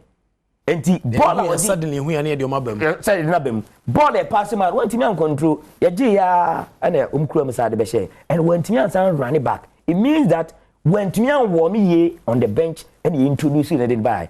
And very reactive because near saying, na coach ni pekwa be fakwa so ya beti. Intene o hwe bench a de nani beto so sorry na shege si na woman hobra. And I feel that and na affect a team no pa. What you say? Enti si a team manage when to change. When also when they also replacing 1 year, they feel say because a lot of our boys will get tired because of the way and manner the South Koreans will play. They will get tired. Because now we come Belgium first and Belgium the Odis nearby, but where opponents in the players from the mobile they were very swift, very quick on the game. Belgium are Mudia, but West in Mexico so as age affect your menra.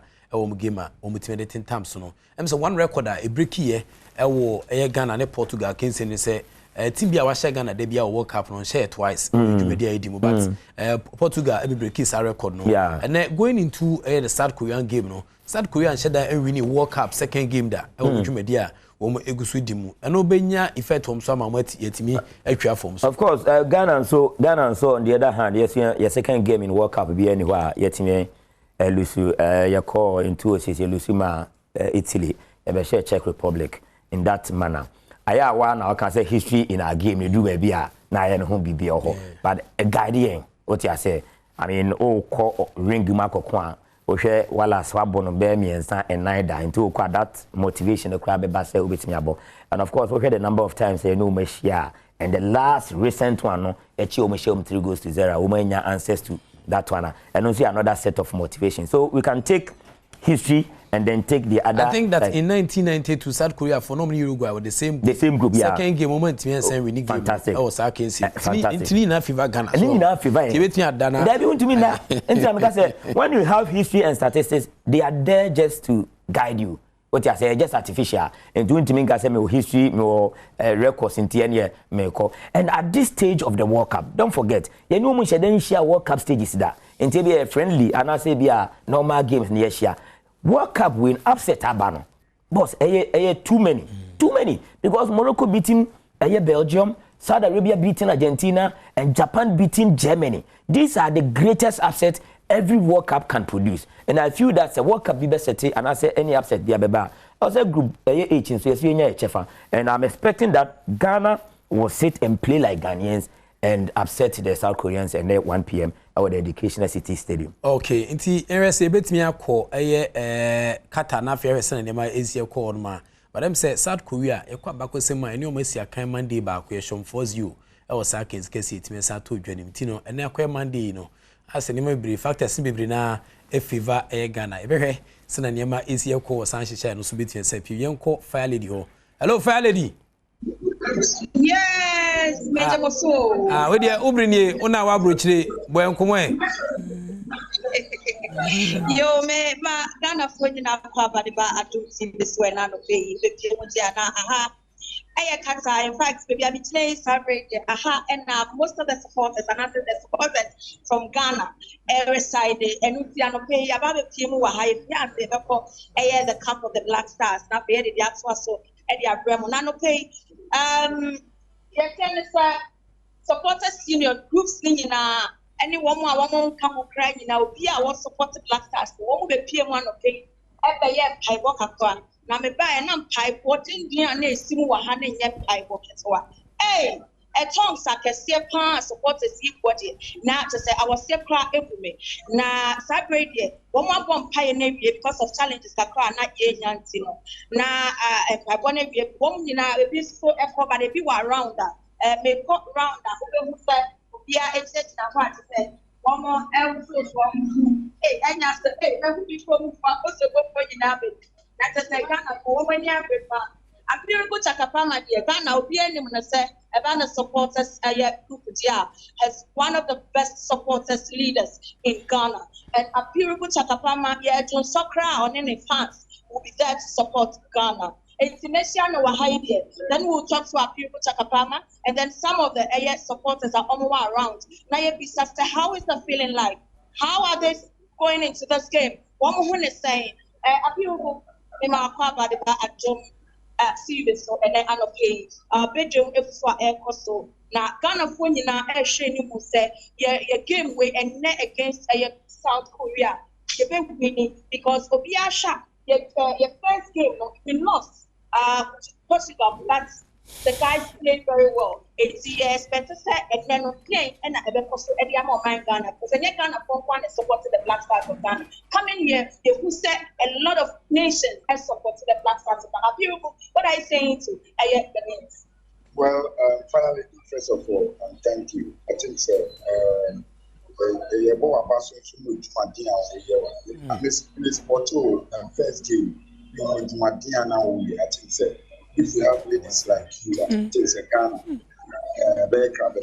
Going straight to the issue, I think it's the first match, all of us in first half, I was not happy about how we played. I said, can you respect my Portuguese for 2 months? But second half, Cristiano Ronaldo said, that is where we're playing like a man. Where near more, there was here the more from the first half. If you are going to play like that, and I tell you, sir, in that game, there's nowhere Korea will never be put with that. But football, it is played by a strategy. How you strategize yourself is very, very important. Looking at, we are fortunate to have Black Star team who are ever ready to play. They have the desire to play. So if our team is not our desire to play, and my Juma here easy. Supporters who are here, we can trust us. So we are ever ready. Not only by what you was, by also form part of what we are doing. Because sometimes you can prepare. For preparedness, we prepare, but the ball bars are really happen. But sir, prepare you now, you know, put them by form so at the edge then it makes the vote 100%. So we have the 100%. For sure, I'm sure some kind of area for we pin them down and then make sure some 3 points. The betting here will that well. I feel good Chakapama will pin them down. The girl from all the baby cutter and month so now. Buntu so ever harmony himself buntu there. Hey, Ghana will be any how only to a banner supporting wiser. And the buntu will have buntu to add the name center father to that. The whole micro more at Simpokuma Bahima, and me one crass, I almost have a few more Ibrahim so ever has it's equal to and again no again I'm more expecting I know say you're expecting win, of course, but push your game and you feel at the airport into the second game. What do you think will change? And so there was press conference and your coach of a lot of it, and no Emma Mujiki, Emma say, and then Ghana, even Tiama, Ghana Funin, and I said, I'm a man I want to support Skinino in Tiama. Oh, that year we shall allow in there, Ghana, the best said, never said half level, 1 level, 2, 3 points in there, because the first match down the field, and Robin down the field match. Because we so much here down the field. The boss no when and the crowd more play of the match.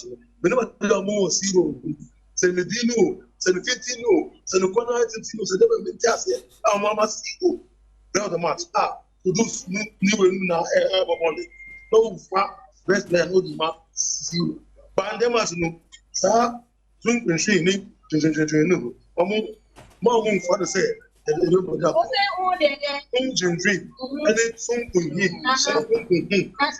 and then I'm gonna do better. Okay, maybe they were strong and then they were shooting strong, they shoot strong and then I'm gonna be the catch up say Ghana for will say about fire. Yes, we have on fire wow. Yeah, reza. The head of one, more about him. that we Ghana so our hard. When say so some of us the problem swear or maybe into the job be our Ghana or we are our Ghana the chance. Okay. Enti yaji guntunchi ane so enti enyane tie se nyame adoma o se wo san fie a o san de wani kire be fufuro enti ebe ma obre kakra na afro de akọ na enti akusta wa hane pato yo hima ofi ati poku no ba ye on pebi na wo pa eni ati poku hima nkasa ebe nya problem premise ya consultancy man organizer eso jamai no training na yani mu empire ye just it am match man over semekai okuni ye beti not two ways in sacrifice am mo robe ye but really there ye ni nyame akasa ye so gwerade so self ni ko ni bia woni tima bia woni tima say ya tono se tayo ye ndi mo de ye ni de we de SCB ya pa ko nyame ti ni se kwa na de nyame to ye eti na ye show okay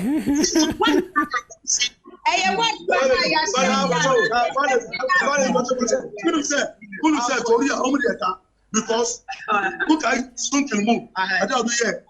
okay ezi finally ye be jawasia nyame adoma ye be san bo akachi bi na afia hwese na nyama esia kwenti finally nothing account away from Qatar ne supporters no na abonchinku ehwe nim se kwa bia so no nyama betia koye edi ama oh my Ghana enti guntu ni atimpoku hima omina akopie mo Qatar amko support Blasters na mpa ne de ultimate sampa tons on different variety of tons ana mo ebo Qatar mo de techra boa ema nyama etia koye di ama the senior national soccer team Black Stars of Ghana but quickly Queen Star Kiwa ha media nra me shedem sa bpia mo studio hasa Queen Star nim krum wada se ka guess nim krum a Queen Star Kiwa onim krum too much nti be ko Queen Star ho na Queen Star so boy krum nkomo yamafo ka e wa be fontintan video no so se na nyama ese ko with regards to Ghana ya kensi second game ya ene ye ball World Cup no maka chore da so hese na nyama ese kwa South Korea for ma hia Uruguay for the same group second game moment yan qualify e wa kensi etian san to jomi tendei se na nyama be sia ko also na se fever won Queen Star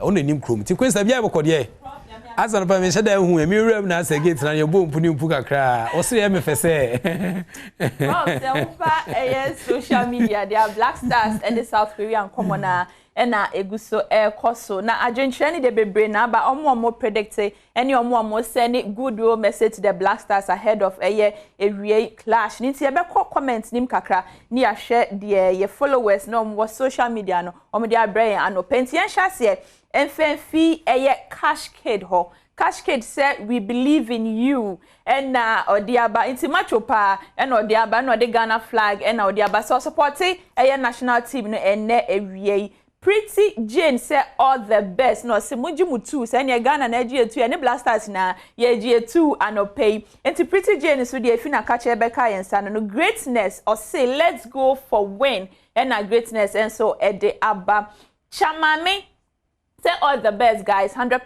GA2 ye ne Black Stars for na ya GA2 and anopay Sadio Mane Sadio Mane Sadio Mane Bastona Sadio Mane ono so they need their Bastona na supporting the Black Stars of Ghana na kwama Cool Rock 7 okay or say let's go Ghana flag fire emoji no diaba come on Lamte Julius and so ede aba King Kwesi say let's go we are team Ghana ye free Ghana and King Kwesi ediaba inti hashtag no MGL Qatar 2022 hashtag Qatar 2022 and I say hashtag Black Stars of Ghana ni nyina o de ba ye be kan ede amount aha na ye ba FIFA ho no dia emranti an ho mo screen you see omo fi Lisbon na omo ba Qatar be hwe World Cup ni bi omo ni ska omo ni car omo ni plane ticket omo ni hwe no mo dia ne some from omo so me hitchhikers ne ka so bi a hitchhiker oni yan fa ne say bia o tu kwan efi nkran ha komikro ma pedwa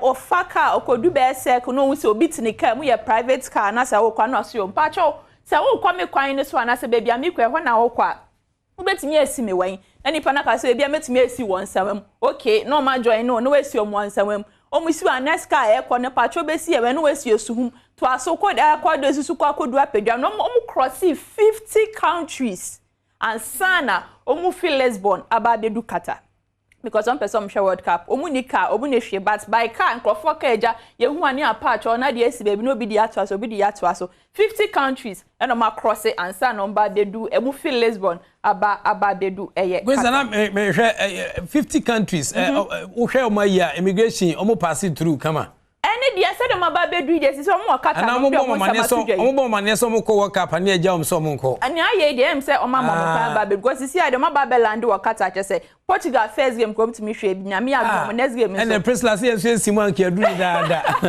and so mo do am be do ya no mo ni car o mo ni scrum ni ko try plane ticket so mo ni hwe nya me adom o ma hu abeg as say Oma ba it's almost start your country ben. Omo fi Lisbon, Portugal. Oh okay. Oma ba entimi am fa supporters anko. Ono ma bono trot so supporters ko e ba selection fa wom. Oh okay.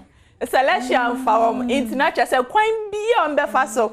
Aba be do eye kata ba be show World Cup bi na. Em say sa Lisbon kata World Cup approach for supporters. Em say Ghana adapt. Na anytime bia 26 year for US ni Canada be simu. Na enya ba so tuatua because Western Mexico na but taxpayers mo amutua tax na mo na yesade mo kodi am for say no so taxpayers mo ntia ban de mo kodi a mo amuzika na ya pone kakra dia mo na ban selection ni platform na prof ba eye asempa ye po bi wo hoye bisa say can Ghana beat South Korea today and sana me ba na po no omo gidi say yes Ghana betumi a support South Korea ne no no me 82% and omo gidi say omo sheda ni vim say Ghana betumi a South Korea no so me 18% ye ke kakosa ko asempa Twitter page na so ko cast vote na yemfa percentages no emetudwa at the end of the day. Okay. Enti omo say omo support say Ghana be di nkrim no omo ya he 82%. 82%. And no more share ni vim no. So far ni de o me 18. Me kakra bi. Me kakra. Na se na niam betia koye di amaye. Enti Queensta medo ase se o de nkomo etime sanja se wo sanja nkomo ni bi wa o de san frɛ me mesa mo aba. Wa TV ni ya na ye dia.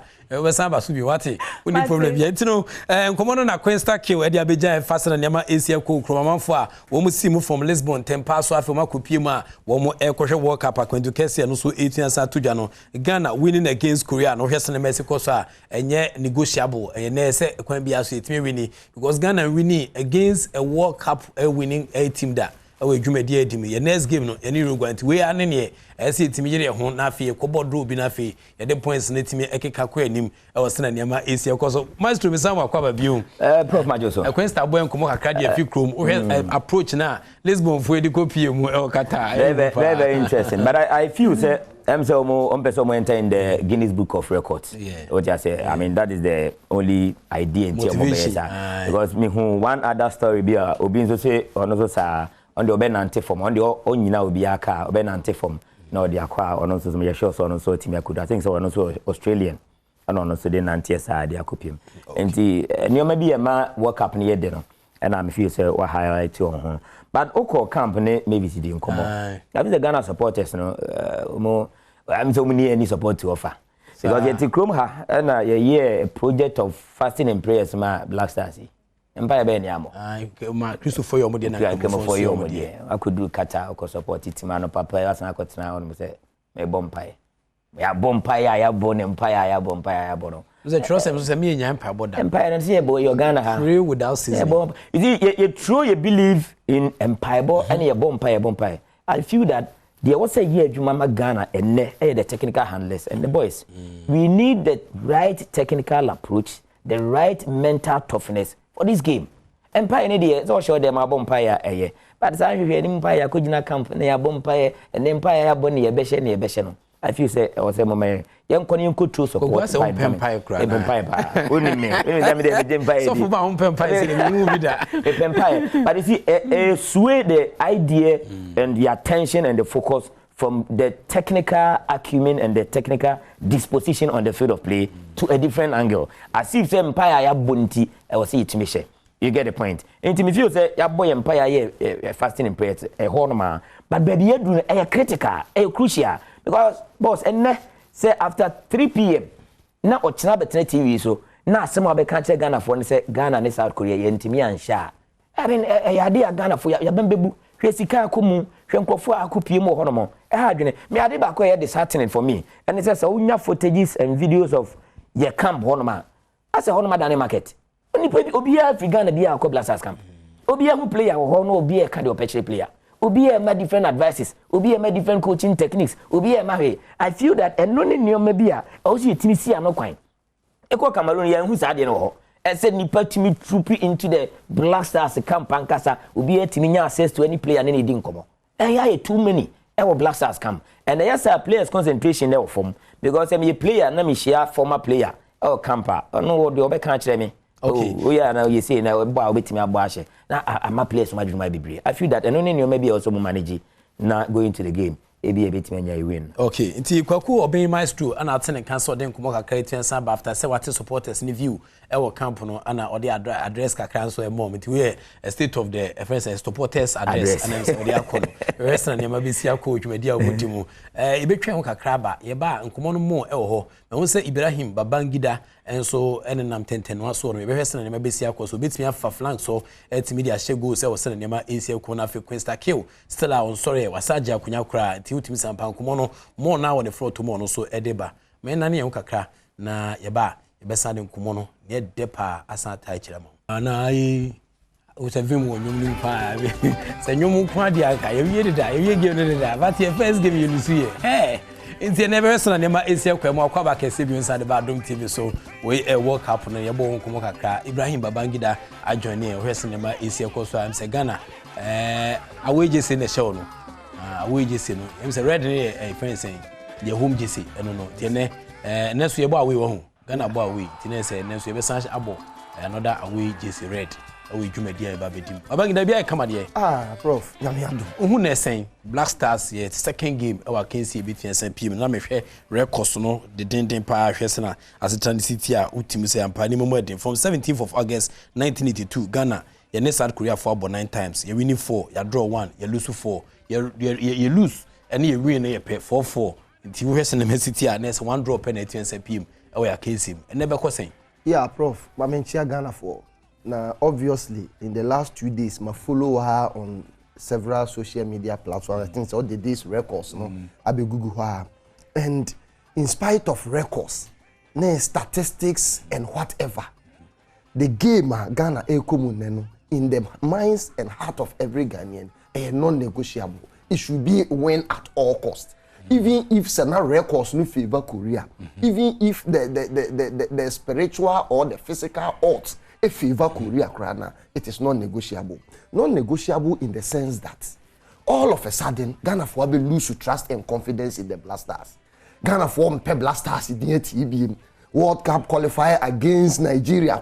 There were a section of Ghanaians. So I'm saying because say Sikabia or at the end of the day Nigeria be saying, but miraculously Ghana it will book qualification. And after qualification, some of the post-qualification matches are majidi am rating numu entem. Share the Kirin Cup Kobo with Japan and Koye. And when you look at the friendly ball against Brazil in the opening 45 minutes, now Ghana that formed by 3 unanswered goals. Against Nicaragua, people thought say we said Ujam Funubia, you didn't have pass second, so naturally we have to defend 90 minutes around 1 goal. It's a Kelly Ghanaians confidence kakra.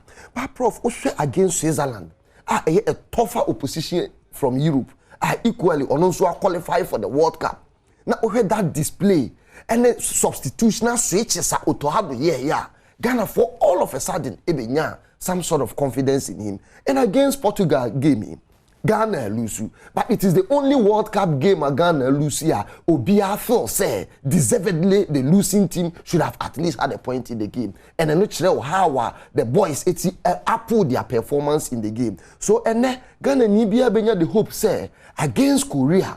And also in World Cup, Abakosem said the earlier maestro in 2006 in a second group game against Czech Republic, who were then ranked world number 2 behind Brazil. Ghana winning that game. In 2010, the second game against Australia, Ghana a draw in a possessing 1-1 draw. Even the most disastrous World Cup campaigner, Okoya Bakosemo a whole presidential commission of inquiry in 2014. Even that World Cup, the second game, Ghana avoided defeat against eventual winners Germany. And it will say in our second games, it is at all costs. It was put up the best they call the World Cup. So Prof Mekambi Sisu say. in second group games. Talking about our second games, a win at all costs. Yeah. Samsung Ghana so share team be World Cup ma we share twice that, but Portugal finish here. Yeah. Prof, these are all rhapsodies of the World Cup. Say you're winning twice against USA in the World Cup, and look at the 55 state nation like United States of America. Ghana so the Germany are from Ghana so the South Africa from. But along the line, in 2014, they were able to do amends both from the tactical perspective and from the playing body as well. So equally, Portugal and that advantage there. But Ghanaians hope said that the third time against Portugal will be a third time for USA as well. Okay, mami Emma onkitem kakra ha na fe yenko far away show FM. Manfred o ho ye ne kasa na fe yehwesa nema esitie ewo Manfred nso akache na fe yehwesa na nkomo no esie koba che no so ma me se odwani 8 sa chire Adom TV we World Cup extra ne de bro na fe ho sena nema esie ko nhihya wodo a eno so 8 sa pm no kwaku obi maestro ha na fe Ibrahim Babangida enso ha no ma yede nkomo no 8 sa bro ni na se yehwe Ghana edwumadi a yedi ene no se na nema ebisi akwa za paint for techiri pa aboa ma nema tia ko Valvoline engine oil na fe center tank for and give us a center Showmax for say bomodian da ko showmax.com na obetia hwe World Cup matches no ehu hia se wa point dwuma no odemne content betia sa ko fie so betia kama obetia hwe all the World Cup matches no South African tourism also ebo na fe Lawson Heba etechi na fe Petrosol ni kujo and associates omina ana ebo echi de omene anopa so yabo nchinku ha yade nkomo no so 18 samba Manfred bibia abokode e come on. Okay. And so another day for Ghana. Your second game and yede quarter time so World Cup nim. Em say Ghana dey so share ni rasa game mu. Ye be ko say game no dey send you to ado kan mu be dey. But then again opportunities be woman say you beat me your first 3 points out competition. We should do your boy against Portugal side now. One of your positives is that they are very very defensively organized without the ball. Your biggest issue now is how you bring a lot of movement with the ball, no? And a big issue. I think that now I know from the structure, the boy 3 back, 5 back without the ball, no. And it's any big progress. You can make creative chances with the ball in the first half. But then again, I think it's also the South Korea's won the ball. How more poor numbers for them use more fullbacks now. You bring a lot of spaces this time, unlike the Portuguese game, no. Whether we still play in South structure, no. And as each in structure now, I think they give opportunities for my power see Benya 3 points. Okay. Enti we fear be any home Ghana ho. I don't think they see a show. You're some of the world class players, top quality players. But when you pack in Fiona Mohamed Kudus in the last Champions League group stage is not one of the best players. Kamal Soa at your bench, he's one of the best players for Club Brugge. And we have very good returns our Champions League and Thomas their party in this year cancer be break about him Salis Abdul Samad you won against Switzerland and of course Portugal. You were one of the best set of centre backs at World Cup no Ubiawo in Jiku Amati and Salisu. Good enough. So I don't think say SC is true. I mean challenge no soon, but we are up to the task. Maestro just chain sena nyama nsi enko because your first game no hu sena nyama si koye ewotwumadi nim say during the substitution no we taking aback and ekoba say ye hwe na afi ye de atena ne mo atinya san atumama Ghana e was case get entry into this game no say ne enko no. I think say so first game send your ball in a 5-3-2 shape without a ball now. I think say your biggest problem send Americano earlier na ye send any be movie ball. The plan then say Esanke Izu Kudus Mohamed as the outlet to progress the ball. They are connected in Aki Williams. But first half, Kudus and Shane so anytime we bring a ball, we are not Portugal for not closing it down. Any how good or not in terms of being press resistance. Yeah, advantage with that in the first half. And only in the second half, you change the system slightly, you vary Kudus push it up no. You will send you creating early chances until some unfortunate penalty you consider against Portugal. No.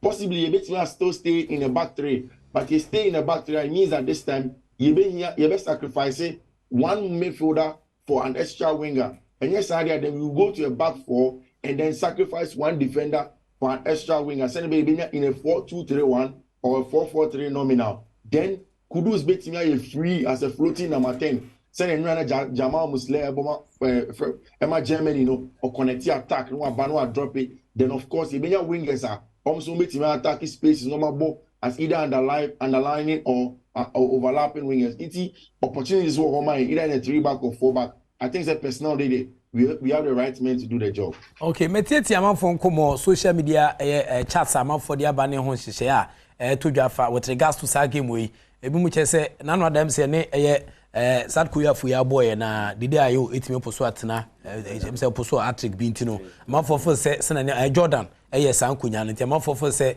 se game we Jordan game Minimum share nya or Jordan. I think that Jordan is a very good player for him. And Utuado, even under Patrick Vieira, our club side now.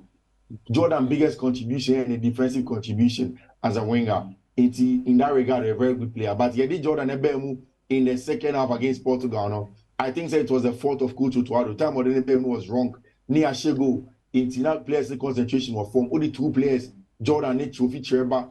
They will need time to settle into the game. Oman settle and Portugal for winning the balls off Jordan most particularly and almost saying 2 goals now. I don't think that Jordan should start this game. I think that somebody like Osman Bukari can be the man or a lot of pace to attack those spaces. Here, on the right, there's even Kamaldeen Sulemana. Honestly, a very good 1v1 from the right. No cutting onto the left, the favorite left foot, as an inverted winger. Your options, not necessarily Jordan, but wingers there. I think there are some very, very good wingers on the bench. But whether it's Jordan or not, we can do that. The only thing is that for me, my captain Andrew the day are you on the pitch. Because Oshe team now the most vocal in terms of leadership. Onu Timi Kasama boys niti and it's very, very important in high level football. Say you have your captain on the side, especially so your vocal leader. Game go near consider the second one. Near you free man. So I think that was a wrong time in taking Captain Andrew the day are you off. Time you shares our goal. We should have calmed down for at least the next 10 minutes and have 5 to 7 minutes. And suddenly be Andrew the day are you because say who consider go at any point in time in a goal. And one of the points are psychologically, football, sports, and exercise science want to say ulusu concentration. So then you need leadership. Yeah, the captains amber no AG feel the day in some edema party party will be on Sheran Kasau calm. So we lacked a lot of leadership in the middle of the park. We did it in there. Abian Kubitima shouted at Jordan, Kubitima mom instruction. Now come calm it down. Now you're taking the sting of Portugal for Nisil and Sunday at Twaso. But then echo into I will want Andrew on the pitch, but not necessarily Jordan. What a journalistic spectacle no who say o game we World Cup he won say team be winning a team very good goalkeeper, team be winning a team good coach. You was anime. Goalkeeper, coach to World Cup no na and one of your biggest headaches World Cup we move.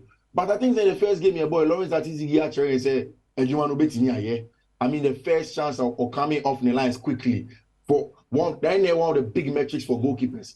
Now your big problem with Joseph Wallacott in terms of distribution. Yeah, who's our problem with Lawrence Atizigi, and he showed it very well, or very good distribution. They come off the coming off the line for Sao Ronaldo. Save was very good. Second one again in the second half was also very good. So the shot prevention, the saves, and the distribution have shown to be very good. So I think that now almost a lot of Ghanaians are relaxed about Tizigi. ABR only too much confidence in him, but I don't think so OBS is true in terms of a Jumo bit in my head. And goalkeeping, we are fine. Otuado, any bad coach. There are a lot of comments all over the world. Or Ghana, I say most of the times they're chastised, But it's been just less than 10 games on Otuado take here for. And your team new, just very good players. But in team building, we need time to build a team. I think so Otuado with a game plan or no. Chris Wooten, Didi Dramani, George Watson. These are top-class technical brains, especially for George Watson and Chris Wooten. Almost created at the highest level in the English Premier League. I don't think you're lacking in terms of technical in-depthness from the bench. You're lacking, we have a good goalkeeper, so we should be able to stand the South Koreans. Okay, top-class technical men as compared to countries about now. Yeah. I mean, Oshe Obiti say Walid Wagragui for Morocco and Ra. Walid and coaching at the level Chris Wooten and coaching. Walid has not coached at the level that even somebody like George Watson has coached. Walid take over Raja Casablanca Jumano and Chen J Trophy or Africa. And I think that has been his trajectory. And we're sure with the few works our here. So we have the men in terms of resume ni profile of coaches here one. We have the men. Yes, Otuado a minnow in terms of coaching or a rookie on saying a high class job there. But Otuado advice and some of the best players at Dortmund Omenyom, the likes of Ellen Brutalan, Yusuf Mokuku. And this is the coach Unim Ejumani here as a scout so well that Dortmund for one person Obeko, then they've created an opening for him. Before Otuado, Sa opening and World Dortmund, he didn't have it. It means that he knows his job. We need to give him time, send a bit to deliver money all across the African continent. Share Rugube song for Cameroon. Rugube is top class coach, but then Honomoye Nejuma on the other hand for the Tunisian national team. Jalil and top close compared to the technical team on the side of Senegal. Ali sees coach to the level, of course, he's an AFCON winner, but he has not coached the Newcastles, the Brightons, the Aston Villas in the English Premier League. The top level in terms of club football no, than Chris Houghton and George Boateng. So definitely we have the men. Masud Dudu Dramani for Norgeland, a brainer, Norgeland for Newfoundland Diaglo. So we definitely do have the men. Okay. And the factors in the because I'm saying last time I Portugal boy no na American referee and the and I sabo nanwa danso no na American referee and the and the factors in the bed yes I him say nanwa da ni Uruguay nkomo no yabo ni asabe beto mo World Cup almost so eda wa mo twen factors in the ade and we need game nene. I think this game is going to be how brave I be in the Portugal game no. We as yesterday the Portuguese a very good team than us. This time this is a South Korean team in the Asian Cup now. Teams will share and share that and definitely we can go against them. What's your strength, your physicality, your ability to create chances and very good talent, pool of talent of players now than the South Koreans. But then again, only more intense than us. And who's a World Cup is a team be more intense than you are. And so we now control possession and so now we initiate the attack. Now we control the pace and tempo of the game. See, it me control the pace and tempo of the game. You have selection, shape on the ball, shape without the ball right in terms of sending a PCA ball. Maybe when I say, even apart from a back three, if it's Marco in a 4-2-3-1, then we have Salisu and Amati out wide, you have fullbacks. Send a baby it's more overrunning. And I want Ali to say on the pitch because say a boss on him, I need an aggressive fullback to do with him. Now I'm sure say Ali to say the bits my man. So the factors will hinge mainly on how he bits my continuum intensity with and without the ball, and how he bits me control the pace of the game with a lot of ball retention. He keep it ball, he pass around, he very patient for the openings. And I think one of the key part of this game, and I say Napoli for centre back a friend came Menjai, so Wambobia, then we need to target set pieces a lot because also on team average height. Apart from that, your players now are all tall, bulky, and very combative. Into share, Uruguayans want to target set pieces a lot with Godin, Araujo, and Federico Valverde. Only very well, but only go. So we need to target set pieces. We need to have very good set piece routines. A bit more buoyant. Even in the game and not Germany, any Spain boy. One of the big part of Germany for tactical play was from set pieces. Although women go. Rudiger go no share no omanje. So set pieces will be very, very integral to send a Yabebono or China in a game against South Korea. Set pieces, being aggressive, managing intensity, and making sure that we control the pace of the game by having large numbers on the ball, then definitely the quality. I believe that quality, with respect to Inaki Williams, any kudus to make sure he be the Jumano, see do any more and I see chances now. Oh, okay. Mija, but so now can cancel watch the answer the engine, Papa Ukumase. Kumase for as I say. With regards to the game, Oba had ya a drum will be a Ashani Jesse, Unam Koma, Tas Davis, no, Konya by Nasan Keton Crime. Yenia grow, Kumase to say. Sarah Kumase, okay. Ubiashi Jesse, we will do him classy and okay. Ubiashi Jesse now. Meno me to me boss a crack. No, my young Kuma, the 1, 2, 3, Bina, Robert, Ramis, me Jesse, I said. Na yako jinku ndi na abe magana. Okay, Manfred, we major was here and you too. Why? Okay, yes, Manfred in the studio ha Ibrahim Babangida na obon komo but Manfred we need some salient points be with set pieces ne on ba minim entering into the game and ne associate. Yeah, with regards to set piece, may make you reference to the Swiss game. We had the second goal, a result from a set piece from Daniel Kufichre. That corner Utuya eventually Antoine Semenya edinya that goal. So no, that was the Salis edinya the first goal. And Prof Obekaya, quite a very long time. Say Blasters scoring from a set piece. Now I check Accra. And as a German tactician in the mode and shape of Otoado, I know his belief and the confidence when it comes to set pieces. So mene Manfred and just as many other Ghanaians say we should be able to take advantage from set pieces such as corner free kicks, because a ball juggler like Kudus are probably Koreans and looking at how aggressive they play, particularly in their defensive pattern. Now say me have benefited a lot of set pieces from there. I think the team should do a clear rehearsal on how me have converted. Because Prof, watching the Korean first game against Uruguay tried all sort of tactical avenues, yet they couldn't find the back of the net, switching to the flanks, using both the left and the right flanks and far. Equally, we have Federico Valverde, a penetration in deep midfielder, and also Amfa. And what I say, they have a certain resilient back four. They are so reliable. And against Uruguay, Omutimi keep a clean sheet, attackers, and the kind of defense. So now ubisa factors are and a bit me a key determinant as to who wins the match. I believe and Shada and more of tactics, because Paulo Bento is not a new coach when it comes to World Cup. Or the Portuguese in 2014 as the head coach, and equally we share the fingerprints and now say I told the Korean team so a certain tactical prowess be agent the dugout for Korea. Equally, just as we are all aware, looking at Chris Hughton, the profile as a manager for Brighton, look at George Boateng, Didi Dramani, the additions of Ibrahim Tankomo, ne Prosper Nate Ogun, and then some other Ghanaian coaches. I have more opportunity. So we believe that as an African Brazilian side like Ghana, now Korea, now these tactical brains. Now on a good day, unya players are committed to deliver because they know the tax ahead. Ghana, and I want to have said the taxi drivers are started popping,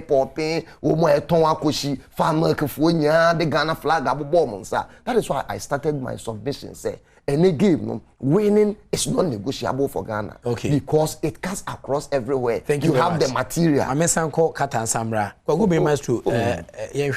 Nyame adoma Inaki Williams factor so what I say ye afenye jan by ana mo jan ko but no nke bia ko betutu mi ka ho no ma eja e opponent na yamhihye ana mo se yemfa Inaki mra Inaki aba bi sabri mo se on twem ball still on twem ball ye be sa ba ho na fefese ne ma esi eko Mavis Amano the fire lady e wo ahoma so ebio Mavis bibia bokọ de Hello Mavis Amano say so on tia on me to no cry so on tia. Thank you. What's up, Kadia? Now live from Doubletree Hilton Hotel, where the Black Stars of Ghana reside in Sabradia Osha, not just said the Nasser coordinator himself, Aziz Haruna Futa Ewa Hase. Yeah, me one call for what happened. I like the smile SSO Ewa Hase. Jamari doing Ewa Hase. Mina lead on Papa B. DCOP lead on call. A beautiful, pretty, adorable lady. So Ewa. Na midi kaine Ra Aziz Haruna Futa. And to train Komoka Kransana Mako. Omomaka so. And match day, me who say moti enim ha Black Stars Hotel enim ha. Ede na ko ka bi picture Ghana for. Yeah, that's a metia Ghana for ni na. In that year is do and die. We think say inshallah the boys are very determined to score and win the game today. And him say be abekoye. And the players will come out and start working and preparing for the game. And it's going to be a massive support for the Black Stars of Ghana and Africa. And we are going to make Africa proud. We are going to make Africa proud. Your first game, no, we who lapses a buy any idea. You see, you're coming over it. But you're going to this game, you share a referee decisions. Any idea? You're into this game with referee Taylor.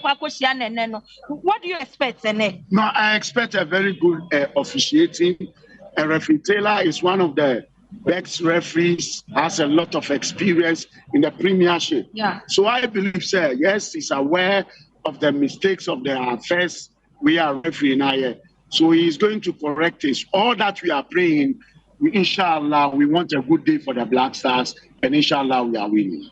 We want a good day for the Black Stars, and inshallah, we are winning. And I'm going to say, Aziz Haruna Futa Alhaji and Kasa Nasara coordinator or honorable and I'm in action common na Alhaji so ewa has Alhaji Smiler ewa has office of the vice president. Hey, any Alhaji Smiler me patrodie na wuka e dia Ghana person say ewa ha na wo office of the vice president dia na wo kita oman no ewa ha say e dia e na maye e dia na maye put in place e be boa ama ye staff no so e be so motivated enough and say e be ma game way yehu so ye. Well, metia etiefo ni ahwefo nyina omo gara na ewia safani na and the match here it is say a match I call Germany 2006 in the USA. Echo boy that first match we lost the first match, the second match in USA show 2-1. It's going to be the history that we did in Germany in 2006. It's what we are going to improve upon. The next stage, the quarterfinal. We are going to win. We are winning at all costs. And the Alaji that say, "Make us anyone more extra come there. Me call alright. So me patrol did the same. Chula, nice one. Adom TV Sunni. Then I'll catch a Ghana for ahead of the game. But then no expectation and then. It's like Ghana for them. Set up for Ghana for more than the first match. That the referee wasn't there for us. And definitely and massively that we are going to win today by 2-0. 2-0. Yeah. Thank you. Yabeko, the pretty adorable PCOP Lydia Donko. I am a friend Lee Donko. We just a shot at the man. Why a fair? PCOP. Now, and they say, oh, Mexico put a for and it's all about the Black Stars. It's all about the Black Stars. Your expectations, they're saying. And Ghana is winning. We are determined. We are on fire. We've corrected our mistakes from the last match. So we are going all out